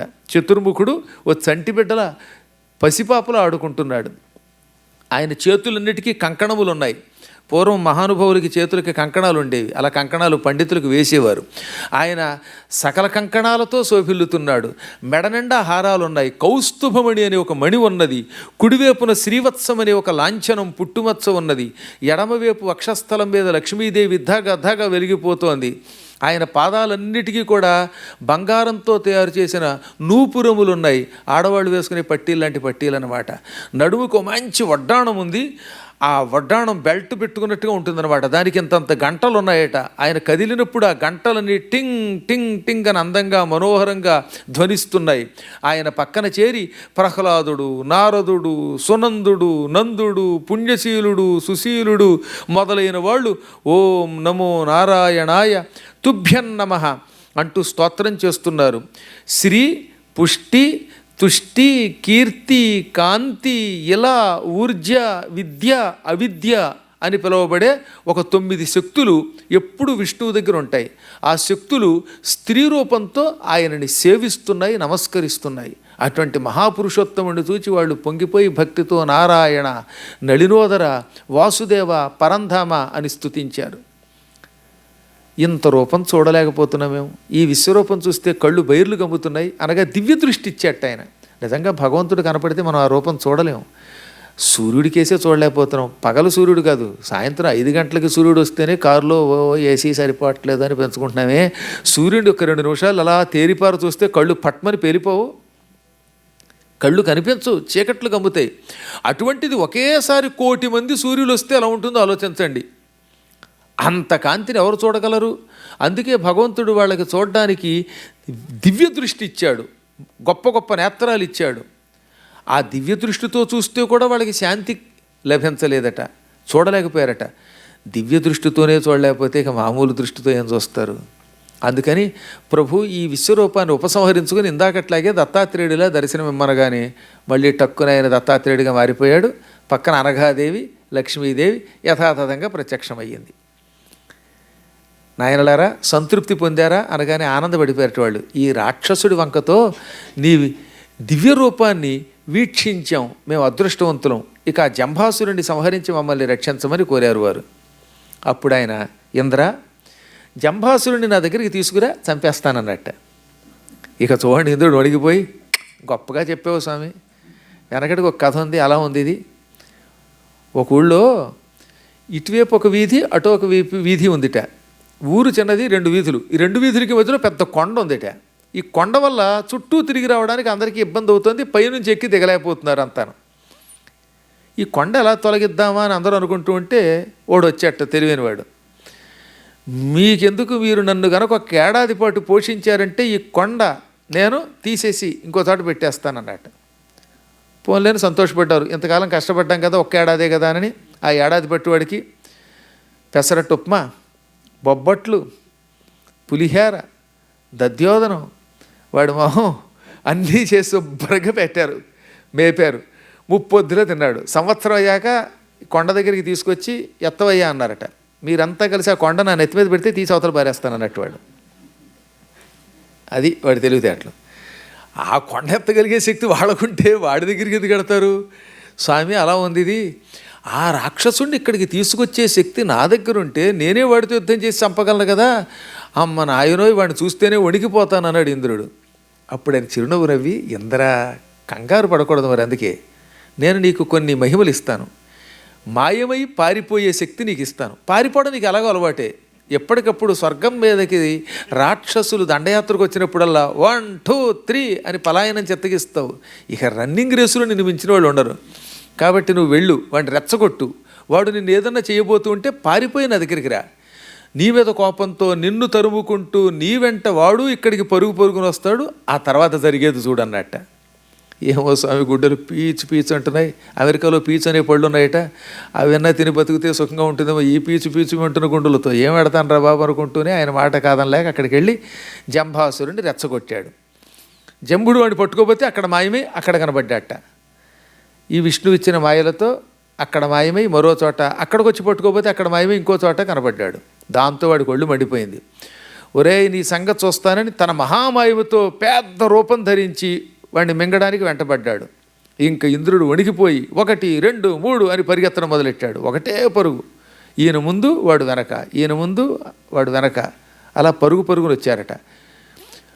ఇంద్రుడు వేగంగా పరుగు పరుగును వచ్చేసి శ్రీమన్నారాయణుడిని, దత్తాత్రేయుడిని చూచి ఆయన కాళ్ళ మీద పడి కాళ్ళు పట్టుకొని, స్వామి రక్షించు, వాడు వచ్చేస్తున్నాడు, నన్ను మింగుతున్నాడు అన్నట్ట. ఇంతలో రాక్షసుడు వచ్చేశాడు. ఏరా నాతో యుద్ధం చేయలేక ఈ గోచీపాతరాయుడిని సాయం తెచ్చుకున్నావా? గోచీ పెట్టుకునేవాడు ఏ పేచి నాతో పడగలరా, నిన్ను వాడిని కలిపి మింగేస్తానన్నట్టు ఆయన. అప్పుడు కూడా స్వామివారు ఏం మాట్లాడట్లా. ఇంద్రుడు వెనకున్నాడు, వణికిపోతున్నాడు, ఆయన చిరునవ్వు నవ్వుతున్నారు. సుందరి కళ్ళు అన్నట్ట. అప్పుడు చూశాడు జంభాసురుడు, ఈ దత్తాత్రేయుడు పక్కనే ఒక పరమసుందరి ఉన్నది. ఇత పూర్వం ఎప్పుడూ లేనంత కొత్త సౌందర్యంతో ఉన్నది ఆవిడ, నవసుందరి. ఆవిడ చిరునవ్వు నవ్వుతూ గజ్జలు గల్లుమంటూ ఉండగా నడిచి వచ్చి ఒక కల్లుమంతా ఆయన చేతిలో పెట్టింది. అది ఆయన తాగుతూ నృత్యం అన్నాడు. ఆవిడ నృత్యం చేయడం మొదలెట్టింది. ఇక జంభాసురుడు ఇంద్రుడిని మర్చిపోయాడు, స్వామివారిని మర్చిపోయి ఆ నృత్యాన్ని చూసి ఆశ్చర్యపోయాట. ఏమి సౌందర్యం, ఏమి సౌందర్యం అనుకున్నాడు. నృత్యం పూర్తయ్యాక 2 చేతులు ఇలా చాచి, సుందరి అర్థిస్తున్నాను, నీవెవరవు? ఇటువంటి సౌందర్యవతివి ఈ శ్మశానంలో ఆటలు పాటలేమిటి? ఈ పిచ్చి తాగుబోతూ, ఈ కళ్ళు తాగుబోతూ నీకెక్కడ దొరికాడు? పైగా ఇంద్రుడి దగ్గర ఎందుకున్నావు? కాశిత్వం కళ్యాణి దైవీవా మానుషీచవా. నువ్వు దేవతా స్త్రీవా, మానవ స్త్రీవా? ఓ శుభప్రదమైన చరిత్ర కలిగిన సుందరి, మానవ స్త్రీవి కాదు అని నిన్ను చూస్తే నాకు అనిపిస్తోంది. మానవులకి కంటి మీద రెప్పపాటు ఉంటుంది, చీటికి మాటికి ఇలా రెప్ప వాలుస్తారు. దేవతలు అలా రెప్ప వెయ్యరు. నీకు రెప్పపాటు లేదు గనక నీవు దేవతా స్త్రీవై ఉంటావు. ఎవరివైతే నాకేం లే, నీ వంటి సుందరిని ఇంతవరకు నేను చూడలేదు. అందుకే ఇంతకాలం పెళ్లి మాత్రం చేసుకోలేదు, నేను అవివాహితుణ్ణి. ఇప్పుడు నిన్ను చూచాక పెళ్లి చేసుకోవాలనిపిస్తున్నది. ఈ తాగుబోతుని, ఈ ఇంద్రుణ్ణి, వాళ్ళందరినీ క్షణంలో కావాలంటే నేను మట్టు పెట్టగలను, నువ్వు వద్దంటే వాళ్ళని అట్టే పెట్టగలను. నువ్వు మాత్రం నాతో రావాలనగానే నా సొమ్మేం పోయింది, ఆయన ఒప్పుకుంటే నీతో వస్తానది ఆవిడ. ఏమి వాయ్ సాధువు సన్యాసి, ఆవిడ వదిలేస్తావనగా నా అభ్యంతరం ఏముందండి, ఆవిడ వస్తానంటే పట్టుకుపో అన్నాడు ఈయన. ఇదో కొత్త నాటకం. ఆయన పంపిస్తే వస్తానంది ఆవిడ. ఆయన ఉంటున్నాడు, ఆమె వస్తానంటే నిరభ్యంతరంగా పట్టుకెళ్ళి అన్నాడు. ఇది బాగానే ఉంది. చూసావా, నీవు భర్త అనుకున్నవాడు నన్ను చూచి భయపడి నీకే స్వేచ్ఛ ఇచ్చాడు. ఇక నీవు రాక తప్పదు, రా నాతో వస్తే ప్రేమగా తీసుకువెళ్ళి పెళ్లి చేసుకుంటాను, లేదా బలాత్కారంగా పెళ్లి చేసుకుంటాను అనగానే అప్పుడు ఆవిడ చిరునవ్వు నవ్వింది. నాకు నీతో రావడానికి ఏ అభ్యంతరం లేదు. నన్ను 2 చేతులతో ఎత్తి నెత్తి మీద పెట్టి మీ ఇంటి దాకా మోసుకెళ్ళాలి. నన్ను నువ్వు నడినెత్తి మీద పెట్టి ఇంటికి తీసుకెళ్ళావా, నేను నిన్ను పెళ్లి చేసుకుంటానందిట, నిన్ను వరిస్తానంది. వాడు పకపక నవ్వాడు. ఈ ఇంద్రాది దేవతలకి నా పరాక్రమం తెలుసు. ఐరావతాన్ని ఎడంచేత్తో తొండం పట్టుకొని ఎత్తి విసిరితే స్వర్గం నుంచి భూలోకంలో పడింది అది. అటువంటిది తామర పువ్వులాగా సుకుమారంగా పద్మాకర్ గారిలాగా నాజూగ్గా అందంగా ఉన్న నిన్ను ఎత్తుకోవడం పెద్ద కష్టమేముంది, టక్కన ఎత్తుకుంటాను అని 2 చేతులతో ఎత్తి సరిగ్గా నెత్తి మీద పెట్టుకున్నట్ట. పెట్టాడో లేదో ఢామ్ అని పెద్ద శబ్దం అయ్యింది, పెద్ద విస్ఫోటనం, బాంబు పేలినట్టు అయ్యింది. అంతే, ఈ రాక్షసుడి శరీరం తునాతునకలైపోయింది, ముక్కలు ముక్కలైపోయింది. వెంటనే చచ్చిపోయాడు వాడు, ముక్కలు ముక్కలైపోయి. దేవతలు తెల్లబోయారు ఆ శబ్దానికి. లక్ష్మీదేవి తిరిగి అక్కడి నుంచి విష్ణువు పక్కన చేరింది. అసలు ఏం జరిగిందో ఏం అర్థం కాలేదు వాళ్ళకి. అంతా కళ్ళు మూసి తెరిచేలోపు అయిపోయింది, ఫ్రాక్షన్ ఆఫ్ సెకండ్స్లో అయిపోయింది. అందుకని ఇంద్రుడు తెల్లబోయి, స్వామి ఏమి ఈ మాయ, అసలు ఒక ఆయుధ ప్రయోగం లేదు, చేతితో దెబ్బ కొట్టడము లేదు, ఏమీ లేదు, ఈ లక్ష్మీదేవిని నెత్తి మీద పెట్టుకోవడం ఏమిటి, వాడి శరీరం తునాతునకలి చావడం ఏమిటి అని అడిగాట. అప్పుడు ఆయన నవ్వి, మేనం పురుషుని 7 స్థానంబులు గడచి తలకు జని సిరివిడుచున్మానుగా జీవిని. నాయన, లక్ష్మీదేవి మానవుల శరీరములలో 7 భాగములలో మాత్రమే ఉండాలి. ఈ 7 దాటి నెత్తి మీదకి ఎక్కితే వాడెవ్వడైనా నాశనం అయిపోతాడు. కొందరికి చావు, కొందరికి పతనము ఉంటుంది అని చెప్పగానే ఇంకా అర్థం కాలేదన్నాడు ఇంద్రుడు. శరీరం ఏమిటి, అందులో 7 స్థానములు ఏమిటి, అక్కడ లక్ష్మి ఉండడం ఏమిటి, ఈ 7 దాటి తలకి వెళ్ళడం ఏమిటి, ఇందులో ఉన్న నిగూఢార్థం స్పష్టంగా అర్థమయ్యేటట్టు చెప్పన్నట్ట. ప్రతి వ్యక్తి శరీరంలోనూ లక్ష్మీదేవి ఉంటుంది. ఆ లక్ష్మి ఒక్కొక్కళ్ళ శరీరంలో ప్రత్యక్షంగా, ఒక్కొక్కళ్ళ శరీరంలో పరోక్షంగా ఉంటుంది. లక్ష్మీదేవిని బాగా ఉపాసిస్తే ఆవిడ ముందు పాదాలలో ప్రవేశిస్తుందిట. అందుకే ఆడవాళ్ళు పూర్వం ఏం చేసేవారు, కాళ్ళకి గజ్జెలు పెట్టుకునేవారు. బంగారము, వెండి వీటితో తయారు చేసిన గజ్జెలు ఆడవాళ్ళు పెట్టుకునేవారు. మగవాళ్ళు కంకణములు చేతికి, కాళ్ళకేమో గండ పెండేరాలు వేసుకున్నారు. పూర్వం ఆ మగవాళ్ళకు కూడా గండ పెండేరాలు ఉండేవండి. ఇప్పుడు పెండేరాలు పోయి గండాలే మిగిలాయి. ఎక్కడ చూసినా గండం తప్ప పెండేరం ఏది, కానీ పూర్వం గండ పెండేరాలు ఉండేవి. అది ఉన్నా లేకపోయినా ఇంకొక సులభమైన ఉపాయం కూడా ఉంది లక్ష్మీదేవి పాదాల్లోకి చేరడానికి. లక్ష్మీదేవికి సంబంధించిన 3 మూలమంత్రాలు ఉన్నాయి. ఆ మూలమంత్రాల్లో ఒకటి వ్యూహలక్ష్మి మంత్రం. ఒకసారి అందరూ చెప్పండి. ఓం శ్రీ ఓం నమః పరమలక్ష్మ్యై విష్ణువక్షస్థితాయై రమాయై ఆశ్రిత తారకాయై నమో వన్నిజాయై నమః.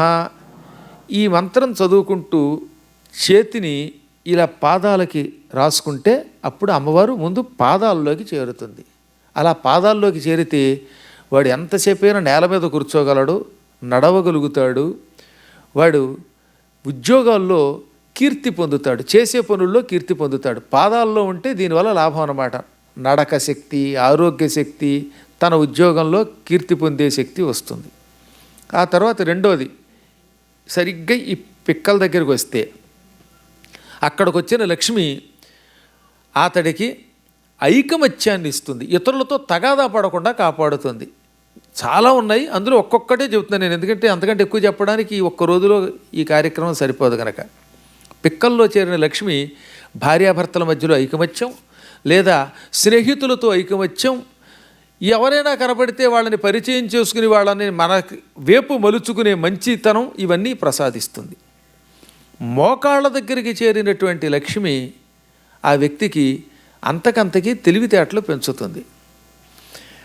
ఇక తొడల దగ్గరికి లక్ష్మీదేవి చేరితే ఆసన సుఖం కలుగుతుంది. వాడు ఎక్కడికి వెళ్ళినా మంచి సీటు గ్యారంటీగా దొరుకుతుంది. వాడు విమానంలో ప్రయాణం చేయాలంటే వాడికి గ్యారంటీగా బిజినెస్ క్లాసు, ఫస్ట్ క్లాసు దొరుకుతుంది. ఇంట్లోకి వెళ్తే కూడా మంచి కుర్చీ దొరుకుతుంది. లేకపోతే కొంతమంది కర్మ కుర్చీ వేసుకుంటే కుర్చీ విరిగిపోతుంది. అక్కడ లక్ష్మి లేదని అర్థం. తొడలలో లక్ష్మి లేకపోతే వాడి బతుకు ఎప్పుడు ఆసనాలు ఉండవట. ఆఖరికి ఆర్టీసీ బస్సు ఎక్కితే నిలబడాల్సిందే. పోనీ కష్టపడి ఫ్లైట్లో పనిచేద్దామంటే అటు ఇటు చెరో పక్కన 2 మహానుభావులు కూర్చుంటారు, మధ్యలో వీడు కూర్చుంటే వాళ్ళు నొక్కేస్తూ ఉంటారు. చేతులు కూడా పెట్టుకోవడానికి ఉండదు, ఆసన సుఖం ఉండదు లక్ష్మీదేవి లేకపోతే. చూడండి కొన్ని చోట్ల ఒక్కసారి నాకు అలాంటి అనుభవం అయింది. ఓ లోకల్ ఫ్లైట్లో అటువైపు ఒక తాటక, ఇటువైపు ఒక పూతన, మధ్యలో నేను. ఇక చూడండి, వాళ్ళిద్దరూనేమో బట్టలు ఉన్నాయా అంటే ఉన్నాయి, బెత్తెడు గొడ్డలు పైన బెత్తెడు గొడ్డలు కింద కట్టు కూర్చున్నారు. నేను మధ్యలో ఇలా ముడుచు కూర్చున్నాను, ఎందుకంటే అంత పూర్వం పెద్ద గొడవ అయిందిలేండి. అందుకని పొరపాటుని ఇటుగాను చూసినా చెయ్యేసినా ఏ నవరంధ్రాల టీవీ గాడో వచ్చి అక్కడి నుంచి వారిద్దరి మధ్యలో కూర్చున్న పద్మాకర్ గారు చూపిస్తాడేమో అని ఒళ్ళు దగ్గరట్టుకుని అలా కూర్చోవలసి వచ్చింది. అందువల్ల చాలా ఇబ్బంది అది. అంటే ఆ సమయంలో లక్ష్మీదేవి మన తొడల్లోంచి తప్పుకుందనమాట. తప్పుకుంటే ఈ కర్మయోగం అనమాట. మనం అలా కూర్చుని భయపడుతూ కూర్చోవలసిందే. అలా కాకుండా లక్ష్మీదేవి తొడల్లో ఉంటే వెంటనే వెబ్ చెక్ అయిపోతుంది. ఏలో గ్రూప్లోకి వెళ్ళిపోతాం, సి గ్రూప్కి వెళ్లకుండా. అప్పుడు మనం వెళ్ళగానే లోపలికి వెళ్ళి సౌత్ వెస్ట్లో విండో సీట్లో దర్జా కూర్చోవచ్చు. మన పక్కన కూర్చునే వాళ్ళు కూడా కాస్త సన్నగా ఉన్నవాళ్ళు ఉంటారు, మంచివాళ్ళు నవ్వుతూ ఉంటారన్నమాట. కాబట్టి ఆసన సుఖం, శయ్యా సుఖం కావాలంటే లక్ష్మీదేవి మన తొడలలో ప్రవేశించాలి. అంటే డైరెక్ట్గా లక్ష్మి కాదు, లక్ష్మి యొక్క కళ అన్నమాట.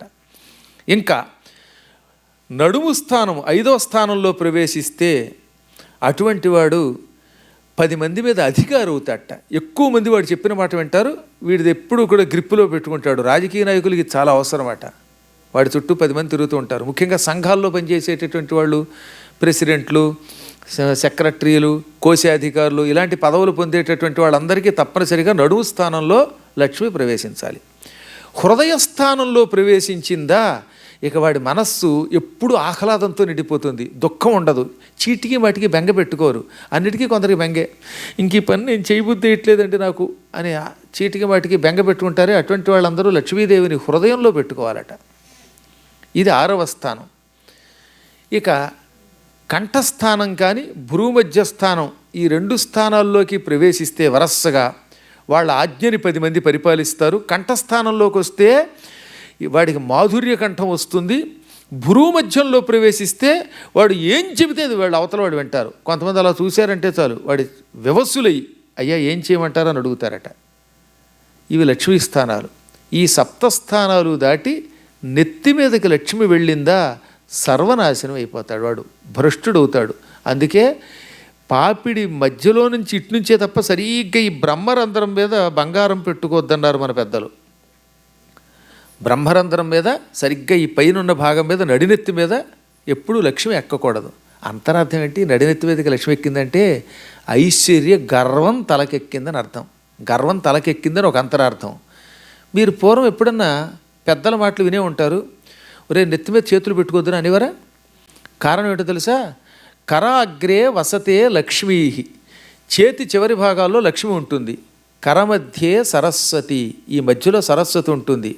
కరమూలే స్థిత గౌరి అసలు శ్లోకం, తర్వాత దాన్ని మార్చి కరమూలేతు గోవింద అన్నారు. ఈ చివర ఎవరుంటారు? గౌరి. కరమూలే స్థిత గౌరి. అందుకే ప్రభాతే కరదర్శనం, లేవగానే ఇలా చేతులు చూసుకుంటే లక్ష్మి, సరస్వతి, పార్వతి ముగ్గురిని చూసినట్టే. దిక్కుమాలిన పాచి ముఖం అద్దంలో చూసుకుని ఎలా ఉన్నా అని మన ముఖం అద్దంలో చూసుకుంటే ఆ పూటంతా అపశకునాలి. దాని బదులు చేతులు చూసుకుంటే లాభం అన్నమాట. అందుకని ఏమన్నారు, ఇక్కడ లక్ష్మి ఉంటుంది కనుక ఈ లక్ష్మి నెత్తి మీద ఉంటుంది కనుక నెత్తి మీద పెట్టద్దు.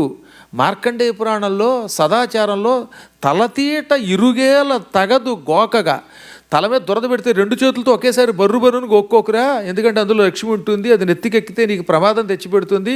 అందుకని దువ్వెనతో గోక్కో, లేదా ఒక్క చేతి గోళ్లతో జాగ్రత్తగా గోక్కో, అత్యవసరమైతే ఇలా అయినా గోక్కో అన్నారు. అయినా అస్తమాటు తల దురద పెడుతున్నప్పుడు దానికి ఏదైనా మందు వేసుకోవడం మంచిది అనుకోండి. ఓ చిన్న పాకెట్ కోంబు పెట్టుకోండి. అవన్నీ సూక్ష్మధర్మాలు. ఇన్ని కారణముల చేత లక్ష్మీదేవి నెత్తి మీదకి ఎక్కితే ఎటువంటి వాడైనా పతనానికి తీసుకుపోతుంది. ఒక్క నేను తప్ప ఇంకెవరూ లక్ష్మిని నెత్తి మీద భరించలేరు. ఈ మూర్ఖుడు సాక్షాత్తు లక్ష్మిని నెత్తి మీద పెట్టుకోవడానికి ప్రయత్నించాడు. వాడిని పతనం చేయటానికి నన్ను శిరస్సు మీద పెట్టి మోసుకెళ్ళు అన్నది, వాడు ట్రాప్లో పడ్డాడు. లక్ష్మిని ఎత్తికి ఎక్కడంతో వాడి తల పగిలి చచ్చిపోయాడు. కాబట్టి వాడి యుద్ధం లేకుండా చంపానడు. కానీ దేవతలు ఆనందపడి లక్ష్మిని ఇటు దత్తాత్రేయుడిని పూజించి ఆయన అనుగ్రహంతో స్వర్గసింహాసనం పొందారు. ఈ కథంతా దత్తాత్రేయ చరిత్ర. గర్గుడు అనే కులపురోహితుడు కార్తవీర్యార్జునుడికి చెప్పాడు. విన్నావా కార్తవీర్యార్జున? ఆనాడు జంభాసురుణ్ణి చంపి తిరిగి ఇంద్రుడికి దేవసామ్రాజ్యం ఇచ్చిన దత్తుడు ఇప్పుడు ఆ సహ్యపర్వతం మీద ఉన్నాడు. ఆయన పరీక్షలో నెగ్గావా ఇక నీకు తిరుగుండదు. నీవు కూడా మహైశ్వర్య సంపన్నుడు అవుతావు, పరాక్రమవంతుడు అవుతావు, ప్రజల్ని పరిపాలిస్తావు అనగానే ఆనందంతో ఈయన సహ్యపర్వతానికి వెళ్ళాట. ఈయన చేతులు చెప్పారు కొంచెం సొట్ట, ఆ సొట్ట చేతులు ఊపుకుంటూ పాపం నానాయాతన పడి కొండెక్కాడు. షరా మామూలుగానే ఆయన పుర్రెల మీద అన్నం వండుకుంటున్నట్ట. ఈయన వెళ్ళి దత్తా పాహి అని నమస్కరించగానే పకపకానవి ఆ పుర్రెతో బుర్ర మీద ఠంగను దెబ్బ కొట్టాడు. ఇంద్రుడి కథ గుర్తుంది ఆయనకి, అందుకని గట్టిగా పాదాలు పట్టుకుని సేవ చేశాడు. ఆయన చుట్టూ చాలా తిరిగాడు. ఆయన అప్పుడప్పుడు మలమూత్రాల మీద విసర్జించేవాడు, ఉమ్మేవాడు, కళ్ళు తాగేవాడు. అయినా సరే ఆ ఉచ్ఛిష్టాన్ని, ఎంగిలిని, ఇది ఎంగిలి కాదు అమృతం అనుకుని తాగాడు. ఆయన ఏం చేసినా పట్టించుకోలేదు. ఓసారి ఒళ్ళంతా చెమట కంపుతూ ఉండగా గట్టిగా కౌగిలించుకున్నట్ట. అయినా ఆ చెమటే ఇంపరుకున్నాడు ఆయన. స్త్రీలోలత్వం ప్రదర్శించి లక్ష్మీదేవితో నృత్యం చేశాడు. అయినా ఆయన పాదాలు వదలలేదు. చివరికి ఒక రోజున ఉడుకుతున్న అన్నం మొత్తం మొహం మీద పోసి కట్టెలతో ఆయన 2 చేతులు ఇక్కడ దాకా కాల్చేశాట. మొదలంతా కాల్చేశాడు, భుజముల వరకు కాల్చాడు. భుజముల వరకు చేతులు కాలిపోతూ ఉంటే దేవతలంటే తట్టుకుంటారు కానీ మానవులు ఏం తట్టుకుంటారండి. ఈయనకి చాలా బాధ కలిగేసింది. అయినా సరే బాబోయ్ బాబోయ్ అని ఏడవకుండా దత్తా పాహి, దత్తాత్రేయ పాహి అన్నట్ట. అది చాలా కష్టం. కష్టం వచ్చినప్పుడు కూడా భగవంతుడి పిలవడం ఎంత కష్టం అండి. బాధలో అమ్మోయ్ బాబోయ్ అంటారు కదా ఎవరైనా, అవేమనలేదు ఆయన. దత్తా రక్షించన్నాడు అంతే. ఆయన వెంటనే జాలిపడి ఉఫ్ అని మళ్ళీ ఊదేట. ఊదగానే చేతులు పూర్తిగా వచ్చాయి. ఈసారి చేతులు సొట్టలేవండోయ్, దృఢంగా ఉన్న చేతులు వచ్చాయి, కరికరూపమైన చేతులు వచ్చాయి. ఏనుగు తొండవులు ఎంత నున్నగా బలంగా దృఢంగా ఉంటాయో అటువంటి చేతులు వచ్చేసాయి. ఇతడి శరీరంలో ఉన్న ఇదివరకు ఉన్నటువంటి బలహీనత పోయింది. ఇతడు కూడా కొంచెం దృఢకాయుడు, వజ్రకాయుడు అయ్యాడు. ముఖం అందంగా తయారైపోయింది. ఇదివరకు ఉన్నటువంటి ముఖంలో ఉన్న మచ్చలో గెచ్చలో పోయి చంద్రబింబం లాంటి ముఖం తయారైంది. అందగాడైపోయాట. నాయన, నేను చాలా పరీక్షించాను, ఆ పరీక్ష తట్టుకున్నావు. చేతులు కాల్చినా నా నామస్మరణమే చేసావు తప్ప మాట వరసకు కూడా బాబోయ్ అనలేదు, అమ్మోయ్ అనలేదు, రక్షించండి అనలేదు. మెచ్చాను, నీకేం కావాలన్నట్ట. ప్రభు, నీ అనుగ్రహం కావాలి. నేను దేశ పరిపాలన చెయ్యాలి అని మంత్రులు కోరుతున్నారు. పాలనా సామర్థ్యం నా దగ్గర లేదు, అందుకని సామర్థ్యం కోసం వచ్చానగానే మళ్ళీ నవ్వాడు ఆయన. ఇంకో కొత్త పిచ్చివాడు నా దగ్గరకు వచ్చినట్టున్నాడు. నేనేమిటి, పరిపాలన చెయ్యడానికి పనికొచ్చే బలము బుద్ధి ఇవ్వడం ఏమిటి? నా స్థితిని చూసావా నువ్వు?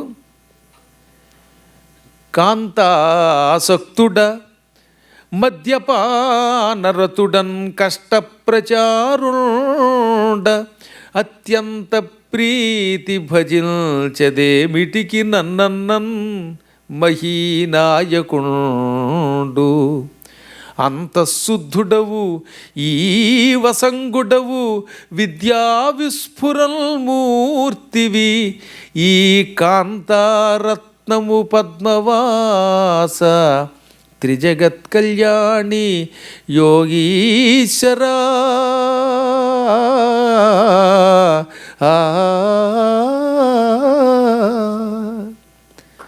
నేను కాంతాసక్తుణ్ణి, స్త్రీలోలుణ్ణి, మద్యపానం చేసేవాడిని.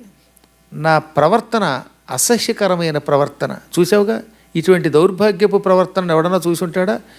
అన్ని అశుచి లక్షణాలే. ఎంగిలు నోరు, పాచిముఖం, కళ్ళు నోరు, దిక్కుమాలిన మాంసం తింటూ ఉంటాను, శ్మశానంలో తిరుగుతూ ఉంటాను. దీన్ని కష్టప్రచారం అంటే అపవిత్ర ప్రవర్తన అంటారు. అటువంటి నన్ను ఇంత ప్రేమతో పూజించినందుకు సంతోషించి ఏదో నా దగ్గర ఉన్న కాస్త శక్తి ఉపయోగించి నీకు చేతులు ఇచ్చాను, అందమైన ముఖం ఇచ్చాను, దాంతో సంతృప్తి పొంది వెళ్ళిపో, నన్ను అనవసరంగా ఇక సేవించకు అన్నాడు. ఇంత ప్రేమతో నన్ను సేవించడం దండగనగానే, మహాత్మా, నువ్వు ఆత్మశుద్ధి కలిగిన వాడివి. అందరూ పై స్నానం చేస్తారు, నీవు మానసిక స్నానం చేసిన మహాత్ముడివి. నీ మనస్సు అత్యంత పవిత్రమైనది. నీ మనస్సులోని అపవిత్రత ఉంటే లోకాలన్నీ నాశనం అయిపోతాయి. కొంతమంది ఉంటారు, కుళ్ళు కుతంత్రాలు హృదయంలో ఉంటాయి, పైకి మాత్రం శుభ్రంగా స్నానం చేసి మంచి బట్టలు కట్టుకుని నవ్వుతూ కనపడతారు, వాళ్ళ లోపలంతా దరిద్రమే. అటువంటి వాడు మద్యభాండం వంటి వాట. సురాకుంభమివాపగాహ, దీన్నే పోతన గారు తెలుగులో అనువాదం చేస్తూ నరవర మధుఘటము పెక్కు నదులుంబోలెని అన్నారు. ఒక బ్రాందీ సీసా ఉంది. ఆ సీసాని పట్టుకొచ్చి దాని మీద గంగానదితో అభిషేకం చేస్తే ఆ సీసా పవిత్రం అవుతుందా? అవ్వదు. ఎందుకంటే లోపలంతా ఫుల్గా ఉంది కనుక, అందులో మద్యం ఉంది కనుక. మద్యం ఉన్న కొండని ఆ లోపల మద్యం తీస్తే అది పవిత్రం అవుతుంది తప్ప, లోపల మద్యం ఉన్నంత వరకు పైపైన దాన్ని ఎంత కడిగినా, దానికి పసుపు పూసి బొట్లు పెట్టినా, గంగాజలంతో క్షాళన చేసినా అది అపవిత్రమే. లోపల ఉన్నది మద్యం. అదే దాన్ని పవిత్రం చేయాలి. ఏం చేయాలి? కుండలో ఉన్న కళ్ళు తీసేసి కడిగేసి అప్పుడు అందులో గంగాజలం పోస్తే అది అప్పుడు పవిత్రం అవుతుంది. కళ్ళు కొండని అనేకమైన నదులు కలిసినా ఎలా పవిత్రం చెయ్యలేవో, అలాగే మనస్సులో అపవిత్రత ఉన్నవాడు గంగలో స్నానం చేసినా, ఎన్నెన్నో ధర్మకార్యములు చేసినా, మంచి పనులు చేసినా, పురాణములు విన్నా, ఏం చేసినా వాడు పవిత్రుడు కాలేడు. ఎందుకంటే మనస్సు కుళ్ళుతో ఉంది కనుక. కాబట్టి ముందు మనస్సు పవిత్రంగా ఉండాలి. అందుకే హిందీలో మన్ చంగాతో కఠౌతీమే గంగా అని ఒక సామెత ఉన్నది. మనస్సు పవిత్రంగా ఉంటే నీ దగ్గర ఉన్న చెంబులో నీళ్లు ఉన్నాయే, ఆ నీళ్లలోనే గంగ చేరుతుంది, అవి బాత్రూము నీళ్ళైనప్పటికీ. మనస్సు అపవిత్రంగా ఉంటే నువ్వు పంచపాత్రతో నీళ్లు తెచ్చి అక్కడ పెట్టినా అది కుళ్ళు నీరుతో సమానమే, మురికి నీటితో సమానమే. కాబట్టి అన్నిటికంటే ముఖ్యమైనది మనస్సు. మనశ్శుద్ధి ఉండాలి. ఆత్మశుద్ధి లేని ఆచారం అది. అలా వేమన గారు ఎంత అద్భుతమైన పద్యాలు రాశారండి. ఆయన అసలు పేరు వేమారెడ్డి, మహానుభావుడు, యోగి అయిపోయాడు. అద్భుతమైన పద్యములు రాశాడు. ఈ ప్రపంచంలో అంత గొప్ప తేలికగా వేదాంత రహస్యాలు ఇచ్చినవాడు లేరు. చిన్న పద్యంలో చెప్పాడు ఆయన, ఆత్మశుద్ధి లేని ఆచారం అది ఏల, భాండశుద్ధి లేని పాకమేల, చిత్తశుద్ధి లేని శివపూజలేలరా విశ్వదాభిరామ వినురవేమ. ఎంత హాయిగా ఉంటుందండి పద్యం అది.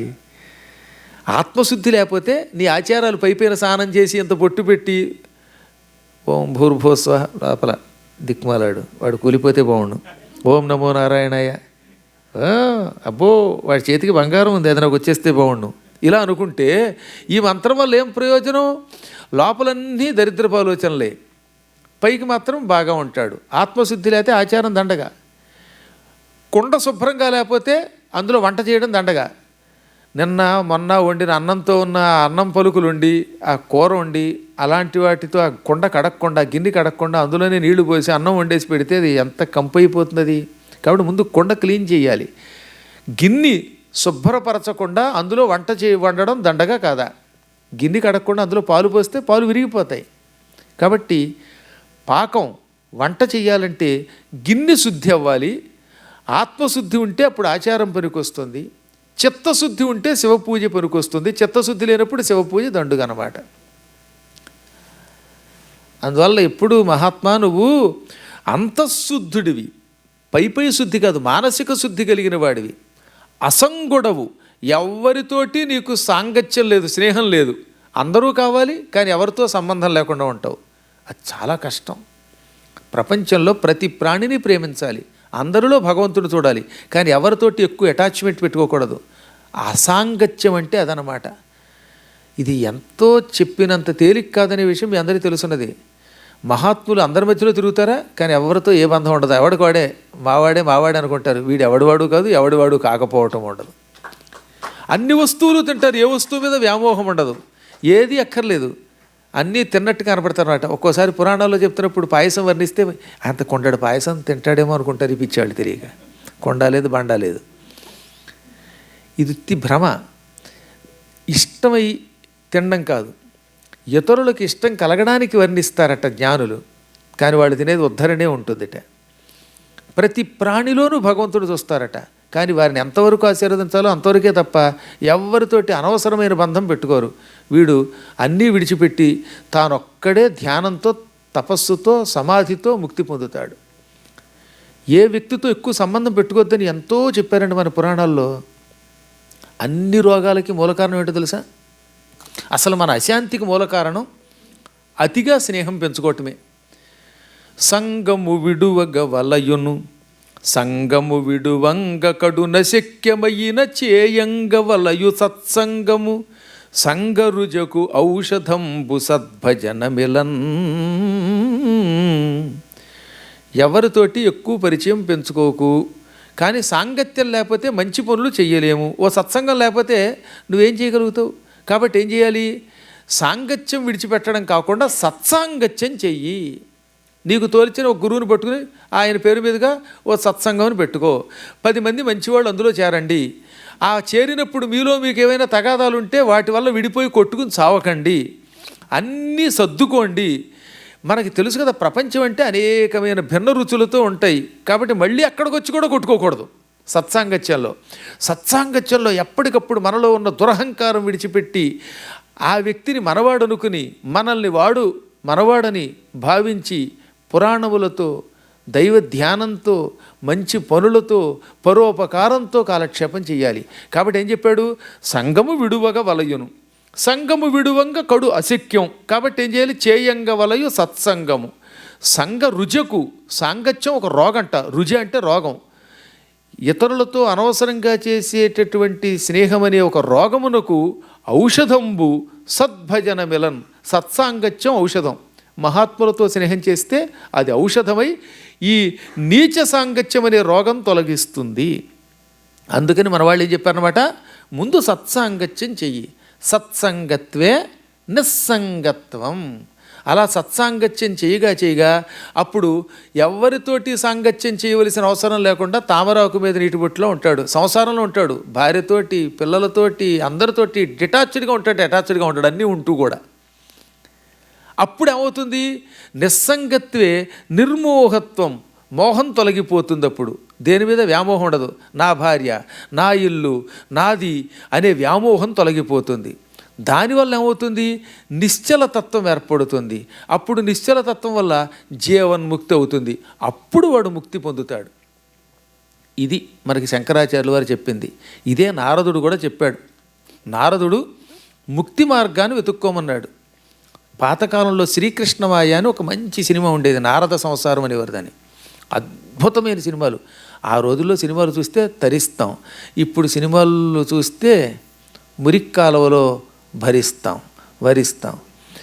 అలా అయిపోయి ముక్తి మార్గమును కనలేవా, ముక్తి మార్గమును కనలేవా, మాయామోహమయ జీవా,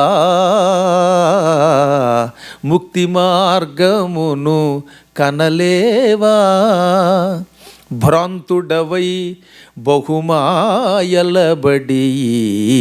బ్రతుకే స్థిరమని నమ్మేవా, భ్రాంతుడవై బహుమాయలబడి బ్రతుకే స్థిరమని నమ్మేవా, శాంతుడవై చని వెదకుమదేదో, శాంతుడవై చని వెదకుమదేదో, శాశ్వతమగు త్రోవా జీవా, ముక్తి మార్గమును కనలేవా, సారములేని సంసార జలధిబడి సత్యానందము కనలేవా, దారాపుత్ర ధన ధాన్యాదిక మమకారపు జాడ్యము కొన్నావా జీవా, ముక్తి మార్గమును కనలేవా, మిథ్యామయమౌ మాయా జగమిది, మిథ్యామయమౌ మాయా జగమిది, మది విడువుమురా జీవా, నిత్య సత్యమౌ పరం జ్యోతికని దరిజేరుమురా జీవా, కనలేవా జీవా, ముక్తి మార్గమును కనలేవా జీవా. మహాసారం అన్నమాట. తెలుసో తెలియకో ఇందులో పడుతున్నావు, నువ్వు భ్రాంతుడు అవుతున్నావు, మహామాయలో పడిపోతున్నావు. ఈ భార్య, పుత్రులు, భర్త, ఇల్లు, ఈ మమకారం ఒక గొప్ప రోగం, ఇందులో పడిపోతున్నావు. ఇది మిథ్య, ఇవాళ ఉన్నట్టు రేపు ఉండదు. మీరు చూస్తూనే ఉన్నారు కదండి, చిన్నప్పుడు ఎలా ఉన్నాం, ఇప్పుడు ఎలా ఉన్నాం, కొంతకాలానికి ఎలా ఉంటున్నాం, ఆ తర్వాత అసలు ఉండం. మన కళ్ళ ముందు ఎంతోమంది పుడుతున్నారు, పెరుగుతున్నారు, నశించిపోతున్నారు, అయినా మేము మాత్రం నశించిపోం, ఇక్కడే ఉంటాం, శాశ్వతంగా ఉంటాం అనుకుని ఈ జీవి భ్రష్టుడైపోతున్నాడు. అలాంటి మిథ్యామయమైన ఈ మాయా జగత్తుని తక్షణం మనస్సు నుంచి దూరం పెట్టు. అన్నిటిలో ఉంటూ దేని మీద వ్యామోహం పెంచుకోకు. ఈ వ్యామోహమే నీకు పునర్జన్మనిస్తుంది. అందువల్ల ముక్తి మార్గాన్ని వెతుక్కో. ఆ జీవన్ముక్తి వెతకాలంటే ముందు సత్సాంగత్యం చెయ్యాలి.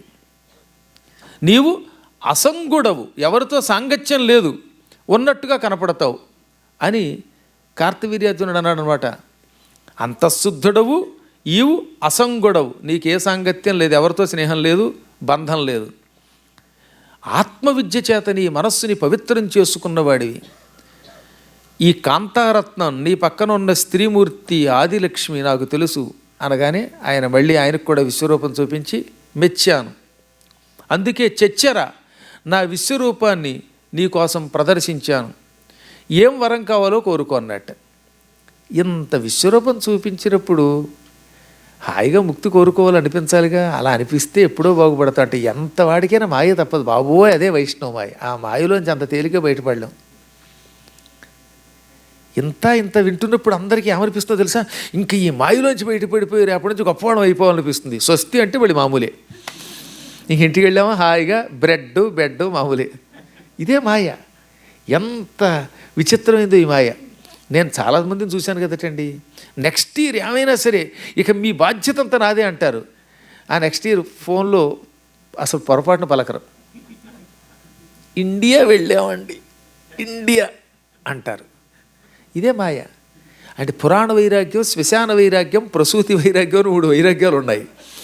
అందులో శ్మశాన వైరాగ్యం అంటే ఎవరైనా చచ్చిపోయినప్పుడు శ్మశానానికి వెడితే ఇంతేనండి జీవితం, మనము పోవలసిందే, చిచ్చి ఇక రేపటి నుంచి జాగ్రత్తగా ఉందాం అనిపిస్తుంది, ఇంటికి రాగానే కాఫీ అంటాడు, అన్నీ మర్చిపోతాడు. మన కళ్ళ ముందు అంతమందో చచ్చిపోయినప్పుడు శ్మశానానికి వెళ్ళినప్పుడు వచ్చే ఆ భయంకరమైన బాధ వల్ల ఇంతే కదా అనిపిస్తుంది. కానీ మళ్ళీ రాగానే తల్లి పోతే తల్లి ఆస్తి మన పేరు మీద పెట్టిందా లేదా, తండ్రి పోతే ఆ అకౌంట్లు ఎవరికి వస్తాయి, భర్త పోతే ఎల్ఐసి వస్తుందా లేదా, భార్య పోతేనేమో ఆవిడకి చేతి గాజులు ఏమైపోయాయి, ఇవన్నీ గుర్తుకొస్తాయి. ఆ కాసేపటితో శ్మశానం నుంచి ఇంటికి వచ్చాక ఆ శ్మశాన వైరాగ్యం పోతుంది. ప్రసూతి వైరాగ్యం, పిల్లల్ని కన్నప్పుడు కన్నావిడికి బాధే, బాబోయ్ ఇంత బాధపడుతున్నా ఇంక మళ్ళీ నెక్స్ట్ ఇంకొక కానుపు అనవసరం అనుకుంటుంది. చూసిన ఆడపిల్లలు అయితే బాబోయ్ పిల్లలు కనకూడదు అనుకుంటారు. మళ్ళీ ఇంటికి వచ్చాక గురువుగారు ఒక్కడే కొడుకండి, ఇంకొక పిల్లలు ఉంటే బాగుండండి అంటారు. మళ్ళీ మామూలు. ఇది సృష్టి రహస్యం. ఇక చివరిది పురాణ వైరాగ్యం. ఈ పురాణం వింటున్నంతసేపు ఉత్సాహంతో ఊగిపోయి గురువుగారితో తీర్థయాత్రలు చేసేద్దాం, మనం కూడా ఈయన కోసం ఏదైనా చేసేద్దాం, మనం అందరం వైరాగ్యంతో ఉందాం, అద్భుతమైన మంచి పనులు చేద్దాం, సత్సంగం పెడదాం, కొట్టుకోకుండా కలిసి ఉందాం అనుకుంటాం. మళ్ళీ ఇంటికి వెళ్ళాక మామూలే, నేను చెప్పినట్టే చేయాలి, నువ్వు చెప్పినట్టే చేయాలి, తోసొంటా అనుకుంటారట. ఆ పురాణం విని బయటికి వెళ్ళడంతో అన్నీ మర్చిపోతా అంట. ఇందులో ఏమంత అతిశయోక్తి లేదు కదా, ఉన్నట్టే చెప్పేస్తాడు పురాణాల్లో వ్యాసుడు అనమాట. అలాగా అంత భగవంతుణ్ణి చూచి ఏం కావాలో కోరుకోమంటే నాకు ఏం వద్దన్నవాడు ఇప్పుడు ఏమన్నాడు తెలుసా, మళ్ళీ మాయలో పడిపోయాట. అనినల్ సమ్మదమల్ది అర్జునుడు వేహస్తం బులున్ భూమి పాలన సామర్థ్యము ఘోర సంగర జయోల్లాసంబు ఇష్టార్థముల్ తను పేర్కొన్న జనాళిగాంచుటయు సద్ధర్మైక తాత్పర్యమున్. ప్రభు, నువ్వు నా తపస్సుకి సేవకి మెచ్చుకున్నావు, వరం కోరుకోమన్నావు ఒకటి కోరుకుంటున్నాను. ముందుగా నాకు 1000 చేతులు కావాలన్నాడు. ఇది ఈ 2 చేతులు ఇంత బలంగా ఉంటే అవి సరిపోవట, 1000 చేతులు కావాలి. తథాస్తు ఇచ్చానన్నాడు ఆయన. ఎల్లప్పుడూ 1000 చేతులు ఉంటే కష్టం కదా, ఒకేసారి 1000 చేతులు వచ్చాయనుకోండి, వీటితోటి రూమ్లోకి రావాలంటే కష్టం, ఫ్లైట్ ఎక్కాలంటే టైటు, ఇంట్లోకి వెళ్ళాలంటే కష్టం, దిక్కుమాల తలుపులు ఎంత ఉంటాయి కదా. అందుకని ఈ చేతులు తలచుకున్నప్పుడు రావాలి, ఒత్తప్పుడు 2 చేతులే ఉండాలి అన్నట్ట. తథాస్తు అన్నాడు ఆయన. దాంతో మిగతా చేతులు మాయమైపోయి 2 చేతులే ఉన్నాయి. ఆయన కోరుకుంటే 1000 చేతులు వస్తాయన్నమాట. ఆ 1000 చేతులతోటి రావణాసురుని తుక్కు కింద కొట్టి పారేశాడు. శనగపిండి బాదినట్టు బాధేశాడు, పకోడీ కోసం పిండి కలిపినట్టు కలిపేశాట, పూరీ పిండి కొట్టినట్టు కొట్టాట. రావణాసుడితో యుద్ధం చేసి మొత్తి చెరసాల్లో పెట్టాడండి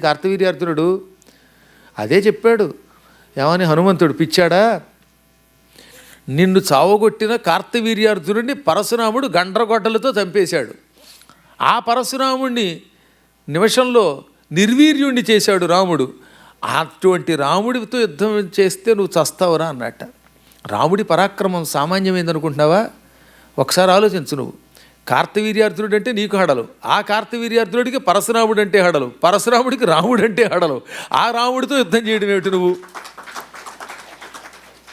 అని చెప్పినా వాడు మూర్ఖుడు కాబట్టి వెళ్ళలేదనుకోండి చెప్తున్నాను. అందుకని 1000 చేతులు ఇచ్చేట, ఎప్పుడు తలుచుకుంటే ఎప్పుడు వచ్చేటట్టు, తక్కిన వేళల్లో 2 చేతులు ఉండేటట్టు వరం ఇచ్చాడు.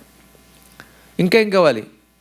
భూమి పాలన సామర్థ్యము, మొత్తం భూమండలం అంతటినీ పరిపాలించటానికి కావలసిన కెపాసిటీ, సామర్థ్యం ప్రసాదించు. ఇచ్చేశాను అన్నాడు మళ్ళీ దత్తుడు. ఘోర సంగర జయోల్లాసంబు, యుద్ధంలో నాతో ఎవరు యుద్ధం చేసినా నాకే విజయం రావాలి, శత్రువుల్ని నేను చితక్కొట్టాలి, ఓడించాలి అనగా తథాస్తు ఇచ్చేశానన్నాడు ఆయన. ఇంకేమిటి?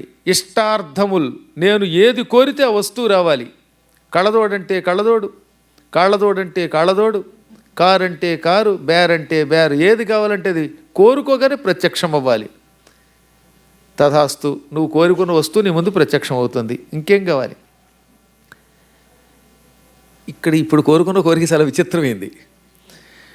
ప్రభు, ప్రజలంతా నిన్ను పూజించుకోడు డైరెక్ట్గా, ఎవడికి వాడు గుడి కట్టేలా పూజించడానికి వీల్లేదు నేను బతికున్నంతకాలం. అందుకే వాళ్ళు లేడు కాబట్టి ఇప్పుడు గుడి కట్టారు. నేనున్నంతకాలం నేను నిన్ను పూజించాలి గుడి కట్టి, ప్రజలు నన్ను పూజించాలి. ప్రజలు నిన్ను పిలవకూడదు, నన్ను పిలవాలి. ఎక్కడ ఎవడున్నా సరే వాడు ఒక్కసారి కార్తవీర్యార్జున అని నన్ను తలుచుకోగానే నేను వాడి దగ్గర ప్రత్యక్షమై, నీవు ఎలా అయితే దేవతలకి మానవులకి వరాలు ఇస్తావో వాళ్ళకి నేను వరాలు ఇవ్వాలి, వాళ్ళని రక్షించాలి. ఇది విచిత్రమైన వరం కాదు. తను పేర్కొన్న జనాళి కాంచుటయు, తనని ఎవడు పిలిస్తే వాడి దగ్గర తక్షణం ప్రత్యక్షం అవ్వాలట. ఎవడో అమెరికాలో ఉన్నాడు, కార్తవీర్యార్జునుడు ఇక్కడ తలుచుకోగానే టక్కన ఇది ఆయనకి వినబడి ఆయన ఇక్కడికి వచ్చి ప్రత్యక్షం అవ్వాలట. అంతటి శక్తి ప్రసాదించన్నాడు. నేను పిలవగానే వాళ్ళు కూడా నా ముందు ప్రత్యక్షం అవ్వాలి. నేను ఎవరిని పిలిచినా వాడు ఎక్కడున్నా గిర్రును ఎగురుకుంటూ నా దగ్గరికి రావాలి. ఈ శక్తి నాకు వస్తే బాగుండు అనిపిస్తుంది అప్పుడప్పుడు. ఇంకా అప్పుడు వీసా అక్కర్లేదు, పాస్పోర్ట్ అక్కర్లేదు, ఎవరు మీరు పిలిస్తే అప్పుడు వచ్చేసి అవధానం చేసి మళ్ళీ మాయమైపోవచ్చు. అందరికీ ఎంత తేలిక, పురాణం చెప్పి వెళ్ళిపోవచ్చు కదా. లేదా ఇలా సాయంత్రం పూట వచ్చి పురాణం చెప్పి మళ్ళీ ఇంటికి వెళ్ళిపోవచ్చు. ఏం చేస్తాం? ఆ మహిమలు సంపాదించడానికి ప్రయత్నించుదాం. ఆ విధంగా ఎవరు పిలిస్తే అక్కడికి వెళ్ళి ప్రత్యక్షమై వారి కోరికలు తీర్చాలి. దీంతోపాటు వీలున్నంత వరకు ధర్మం మీద నా మనస్సు నిలబడాలి, అది కూడా ఇచ్చేయమన్నట్ట. అది ఇచ్చాడు. చాలా కాలం ధర్మాత్ముడేనండి పాప కార్తవీర్యార్జునుడు, చాలా ధర్మాత్ముడే. కోరికలు ఎక్కువ అవటం వల్ల కొంచెం పిచ్చొచ్చి అనవసరంగా జమదగ్నితో తగాదా పెట్టుకుని పరశురాముడి చేతిలో నశించిపోయిన దురదృష్టవంతుడైన మహాత్ముడయ్యుండి కూడా కొంచెం ఇబ్బంది పొందాడు. ఇంకేం కావాలి? నాకు ఎప్పటికైనా నీ చేతిలో తప్ప ఇంకెవరి చేతిలో మరణం ఉండకూడదన్నట్ట. తథాస్తు, అది కూడా ఇస్తున్నాను. నీవు చాలా గొప్ప కోరికలు కోరావు, ధర్మాత్ముడు అవుతావు, ప్రజల్ని పరిపాలిస్తావు. కానీ ఇందులో నా దగ్గరికి ప్రజలు రాకుండా ప్రజలకి నాకు మధ్యలో నువ్వు దళారిలా ఉంటానన్న ఒక్క కోరికే నీ కొంప ఉంచుతుంది. నీవు మహాత్ముడిగా ఉన్నంతకాలం సుఖంగా ఉంటావు. నా అవతారమూర్తితో తగాదా పడితే మాత్రం ఈ వరములు నిన్ను రక్షించవు, వాడి చేతిలో చావు తప్పదు. అలా మరణించేటప్పుడు నన్ను తలుచుకుని నాలో కలిసిపో, ముక్తి పొందు, నా దగ్గరకు వద్దుగానని వరం ఇచ్చాడు. అక్కడి నుంచి ఆయన ఏ రోజున దత్తాత్రేయుడు తనకు వరం ఇచ్చాడో అదే దత్త జయంతి అని పిలువబడుతుంది మార్గశీర్ష మాసంలో. ఆ దత్త జయంతి నాడు భక్తితో దత్తాత్రేయుడిని పూజించేవాడు ఇంటికి వచ్చాడు. ఇంత మహాపరాక్రమవంతుడై పట్టాభిషేకం చేయించుకుని మొత్తం మహిష్మతి సామ్రాజ్యాన్ని ధైర్యంగా పరిపాలించాడు. ఎంతో దాన ధర్మాలు చేశాడు. ఎవరు పిలిస్తే అక్కడికి వెళ్ళి ప్రత్యక్షమై వారి కోరికలు తీర్చాడు. ఎప్పుడూ ఆయన కాలంలో అధర్మం లేదు. కేవలం పరశురాముడు జమదగ్ని కనబడనంతవరకు ఆయన జాగ్రత్తగానే ఉన్నాడు. ఇక కాలప్రభావం ఎప్పటికైనా వెళ్ళిపోక తప్పదు కదా. కొంచెం అహంకారం పెరిగినప్పుడే అనవసరంగా జమదగ్ని దగ్గరికి వెళ్ళి ఆయన దగ్గర ఉన్న ఆవు అపహరించి చివరికి పరశురాముడి చేతిలో మరణించాడు. ఆ మరణించేటప్పుడు కూడా అప్పుడు ఆయనకి పరశురాముడిలో దత్తుడే కనపడ్డాట. అయ్యో ఎంత పొరపాటు చేశాను, నా దైవాన్ని గుర్తించలేక ఆయనతో యుద్ధం చేశాను అనుకుని జై దత్త అన్నాడో లేదో ఆయన తల నరికాడు. నరకడంతో కార్తవీర్యార్జునుడు దివ్య రూపం ధరించి వైకుంఠానికి వెళ్ళిపోయి ఇప్పటికి కూడా వైకుంఠంలో విష్ణు సన్నిధిలో ఉన్నాడు. అప్పుడు అతనికి ముక్తినిస్తూ విష్ణు అన్నట్ట, దత్తాత్రేయుడు సులభ ప్రీతి పొందుతాడు, తొందరగా అనుగ్రహిస్తాడు. ఆయన కలియుగంలో మన గణపతి సచ్చిదానంద స్వామి వారి రూపంలో దర్శనమిస్తాడు. అందుకే కలియుగంలో స్వామీజీ దర్శనం చేసుకుని ఆయన పూర్తిగా అర్థం చేసుకున్నవాడు పరమ యోగజాతకుడు. ఎదురుగుండా ఉండి ఆయన దగ్గరుండి కూడా అర్థం చేసుకోలేకపోతే వాడు ఇదిగో చివరిలో కార్తవీర్యార్జునుడు పొందినట్టే అయిపోతాడు, దురదృష్టవంతుడు. నేను స్వయంగా చూసినవాడిని కాబట్టి ఆయన ఎదురుగుండా భాగవత సప్తాహం చేశాను. ఈ 2 గంటలు ఆయన అలా కూర్చుని పురాణం వింటూ ఉంటే నేను చెప్పాను, అది యోగం. శుకుడు కృష్ణుడి దగ్గర పురాణం చెప్పినట్టుగా నేను ఆయన దగ్గర చెప్పగలిగాను, అనుభూతులు పొందినటువంటి వాడిని. నేను కిందసారి కరోనా సమయంలో యజ్ఞాలు చేసినప్పుడు కూడా ప్రత్యేకంగా గణపతి సచ్చిదానంద స్వామి వారి పేరు చెప్పి ఆహుతులు ఇచ్చాను కదా, మీరు అందరూ చూశారు కదా. వెంటనే స్వామీజీ ఏమన్నారో తెలుసా, ఈ పూట నాకు ఎందుకు ఆకలి లేదన్నారట బాలస్వామితోటిని ఇంకా అక్కడ ఉన్నటువంటి వాళ్ళతో. అన్న వెంటనే నా దగ్గర నుంచి రమేష్ గారికి ఈ వీడియో వెళ్ళింది, అదేమో స్వామీజీకి చూపించారు. స్వామీజీ చూసారా ఆయన ఆహుతులు ఇచ్చాడు, ఆహుతులు వచ్చి పొట్టలో పడ్డాయి, పొట్ట నిండింది, అందుకే నాకేమో ఆకలి లేదు ఈ పూట అన్నారు. చాలా అద్భుతమైన సంఘటనలు ఇవి. మనం ఇక్కడి నుంచి మనం దత్తాత్రేయాయ నమః అని గణపతి సచ్చిదానంద సద్గురవే స్వాహ అని యజ్ఞం చేస్తే ఈ స్వాహాకారంతో మనం ఇచ్చినవి ఆయన కడుపులోకి వెళ్ళిపోతాయి. మనం ప్రత్యక్షంగా ఉన్న వాళ్ళని గుర్తించాలి. ఆయన ఉన్నప్పుడు గుర్తించలేకపోతే రేపు ఆయన అవతారం చాలించాక అప్పుడు గుర్తిస్తే మాత్రం ఉపయోగం ఉన్నది. మరి అందువల్ల మహాత్ముల యొక్క సంసర్గం ఉన్నప్పుడే సద్వినియోగం చేసుకోవాలి. ఈ దత్తాత్రేయుడు ఇవ్వడం మొదలు పెడితే పుచ్చుకోవడానికి 1 చెయ్యి 2 చేతులు చాలు. అందుకే కార్తవీర్యార్జునుడికి 1000 చేతులు అవసరమయ్యాయి. ఆయన కరుణాస్వరూపుడు, అలా ఇస్తూనే ఉంటాడు. ముక్తిస్తాడు, భుక్తిస్తాడు, ఆనందం ఇస్తాడు, సమస్తం ప్రసాదిస్తాడు. అటువంటి దత్తుడికి భక్తితో నమస్కారం చేసుకుందాం. ఓం ద్రాం దత్తాత్రేయాయ నమః. ఇక్కడితో ఈ సంవత్సరం ఇక్కడి కార్యక్రమాలు పూర్తి చేసుకున్నాం. రేపు శానోజే వెళ్ళిపోతున్నాం. వచ్చే సంవత్సరం మంచి ప్రాజెక్టుతో మళ్ళీ కలుసుకుందాం.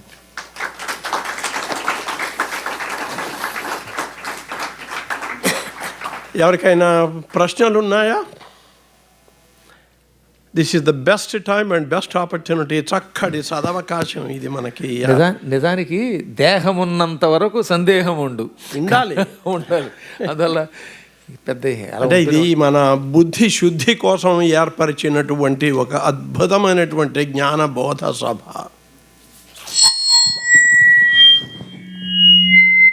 అడగచ్చమ్మా, ఏం పర్వాలే.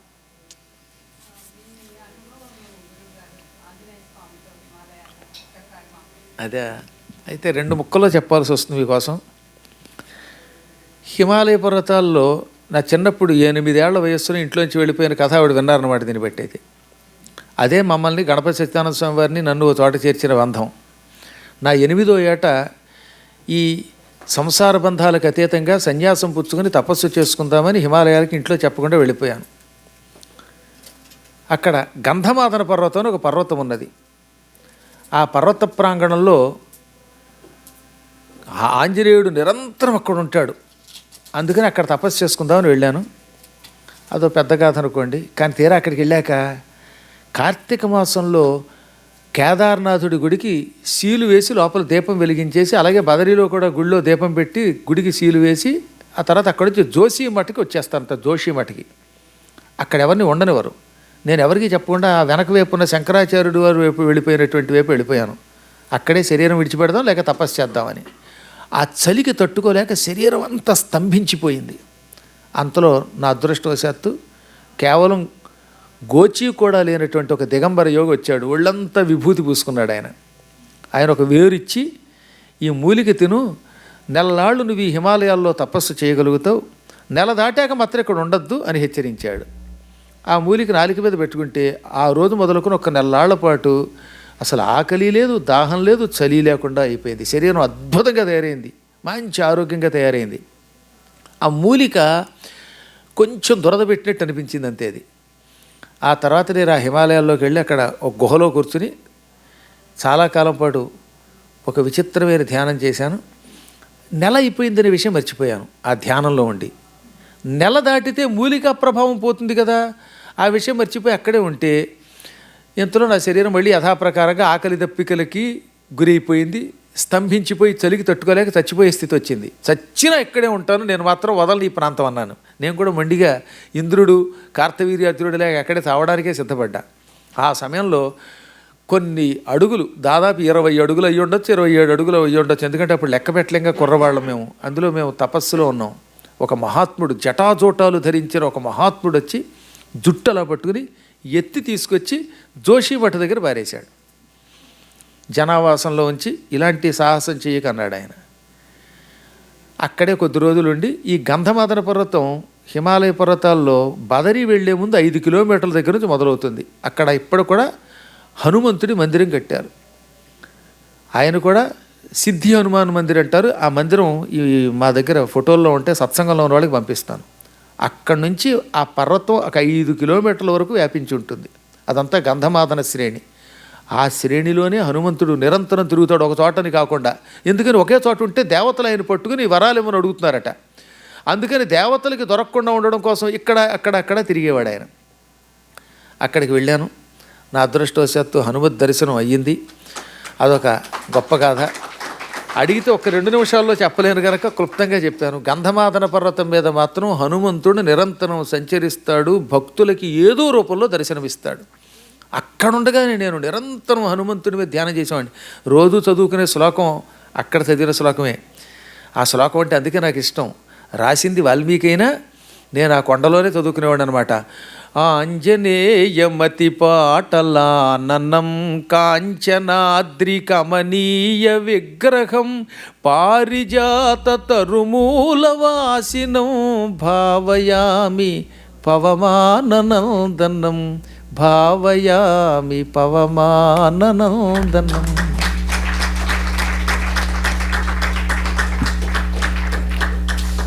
ఒక ప్రశ్న సభాసదులు అందరి తరఫు నుంచి కూడా నేను అడుగుతున్నాను. అండ్ అహం శ్రోతుమిచ్చామి, ఏం చెప్తారో వినాలని కుతూహలంగా ఉంది. అనఘాష్టమి వ్రతం, అనఘ స్వామి గురించి చెప్పారు, అనఘాదేవి గురించి చెప్పారు ఇందాక. అలాగే ఈ అనఘాష్టమి వ్రతం అనేటువంటిది అది ప్రాచుర్యంలోకి ఎప్పుడు వచ్చింది? ఈ అష్టసిద్ధుల్ని ఈ అనఘాష్టమి వ్రతం ద్వారా మనము చేయడానికి ఉండేటువంటిది ఒక 2-3 ముక్కల్లో క్లుప్తంగా చెప్పండి. 2 ముక్కల్లో చెప్పేస్తాను. మొట్టమొదట అనఘాష్టమి వ్రతం చేసిన వాడు గరుత్మంతుడు, హనుమంతుడు కూడాను. గరుత్మంతుడు చేశాడు, మార్కండేయ పురాణంలో ఉంది. కార్తవీర్యార్జునుడు చేశాడు. జంభాసురుడి నుంచి బయటపడడానికి ఇంద్రుడు చేశాడు.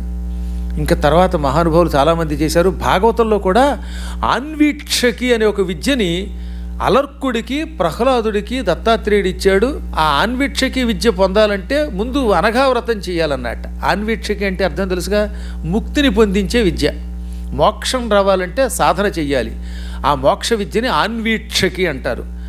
భాగవతంలో చూడండి ఒకసారి. ప్రహ్లాదునకు అలర్కుడికి సాక్షాత్తు దత్తాత్రేయ అవతారంలో ఆన్వీక్షకి విద్యను ఉపదేశించాట. ఆ విద్య ఉపదేశం పొందాలంటే ముందు అనఘావ్రతం చెయ్యాలి, అష్టమి నాడు. ఈ వ్రతాలని వాళ్ళు చేశారు. ఇప్పుడు కలియుగంలో స్వామీజీ దగ్గర నుండి చేయిస్తున్నారు. మనందరం అదృష్టవంతులు. చివరిగా మనం ప్రతి దాంట్లోనూ కూడా శ్లోకంలోనూ దత్తాత్రేయుల వారి ప్రార్థన చేసినప్పుడు స్మర్తృగామి సనోవతు, ఆ స్మర్తృగామి అనేటువంటి పదానికి అది ఆ పదబంధానికి అర్థాన్ని, వ్యుత్పత్తిని తెలియజేయమని ప్రార్థన. స్మర్త అంటే స్మరించువాడు, స్మర్తృగామి అంటే స్మరించేవాని దగ్గరికి వెళ్ళువాడు. గామి అంటే వెళ్ళువాడు. స్మర్తృగామి స్మరించు అని దగ్గరికి కడతాడు. దత్త అని పిలిస్తే మీ దగ్గరికి వస్తాట. సహా స్మర్తృగామి, ఆ స్మరిస్తే వెళ్ళేటటువంటి ఆయన నహ మమ్మల్ని అవతు, అది నోవతు అవుతుందన్నమాట. నహ అంటే మమ్మల్ని, మనందరినీ. నహ అవతు నోవతు విసర్గ సంధి అనమాట. స్మర్తృగామి సహ నో అవతు స నోవతు, విసర్గపోయి సనోవతు అవుతుంది. సహ అంటే అతడంటే ఎవరు? దత్తాత్రేయుడు. ఆయన ఎటువంటి వాడు? స్మర్తృగామి, స్మరించిన వారి దగ్గరికి వెళ్ళేవాడు, తక్షణం వెడతాడు. అటువంటి ఆయన అవతు రక్షించుగాక, నహ అవతు మమ్మల్ని రక్షించుగాక, మనందరినీ రక్షించుగాక.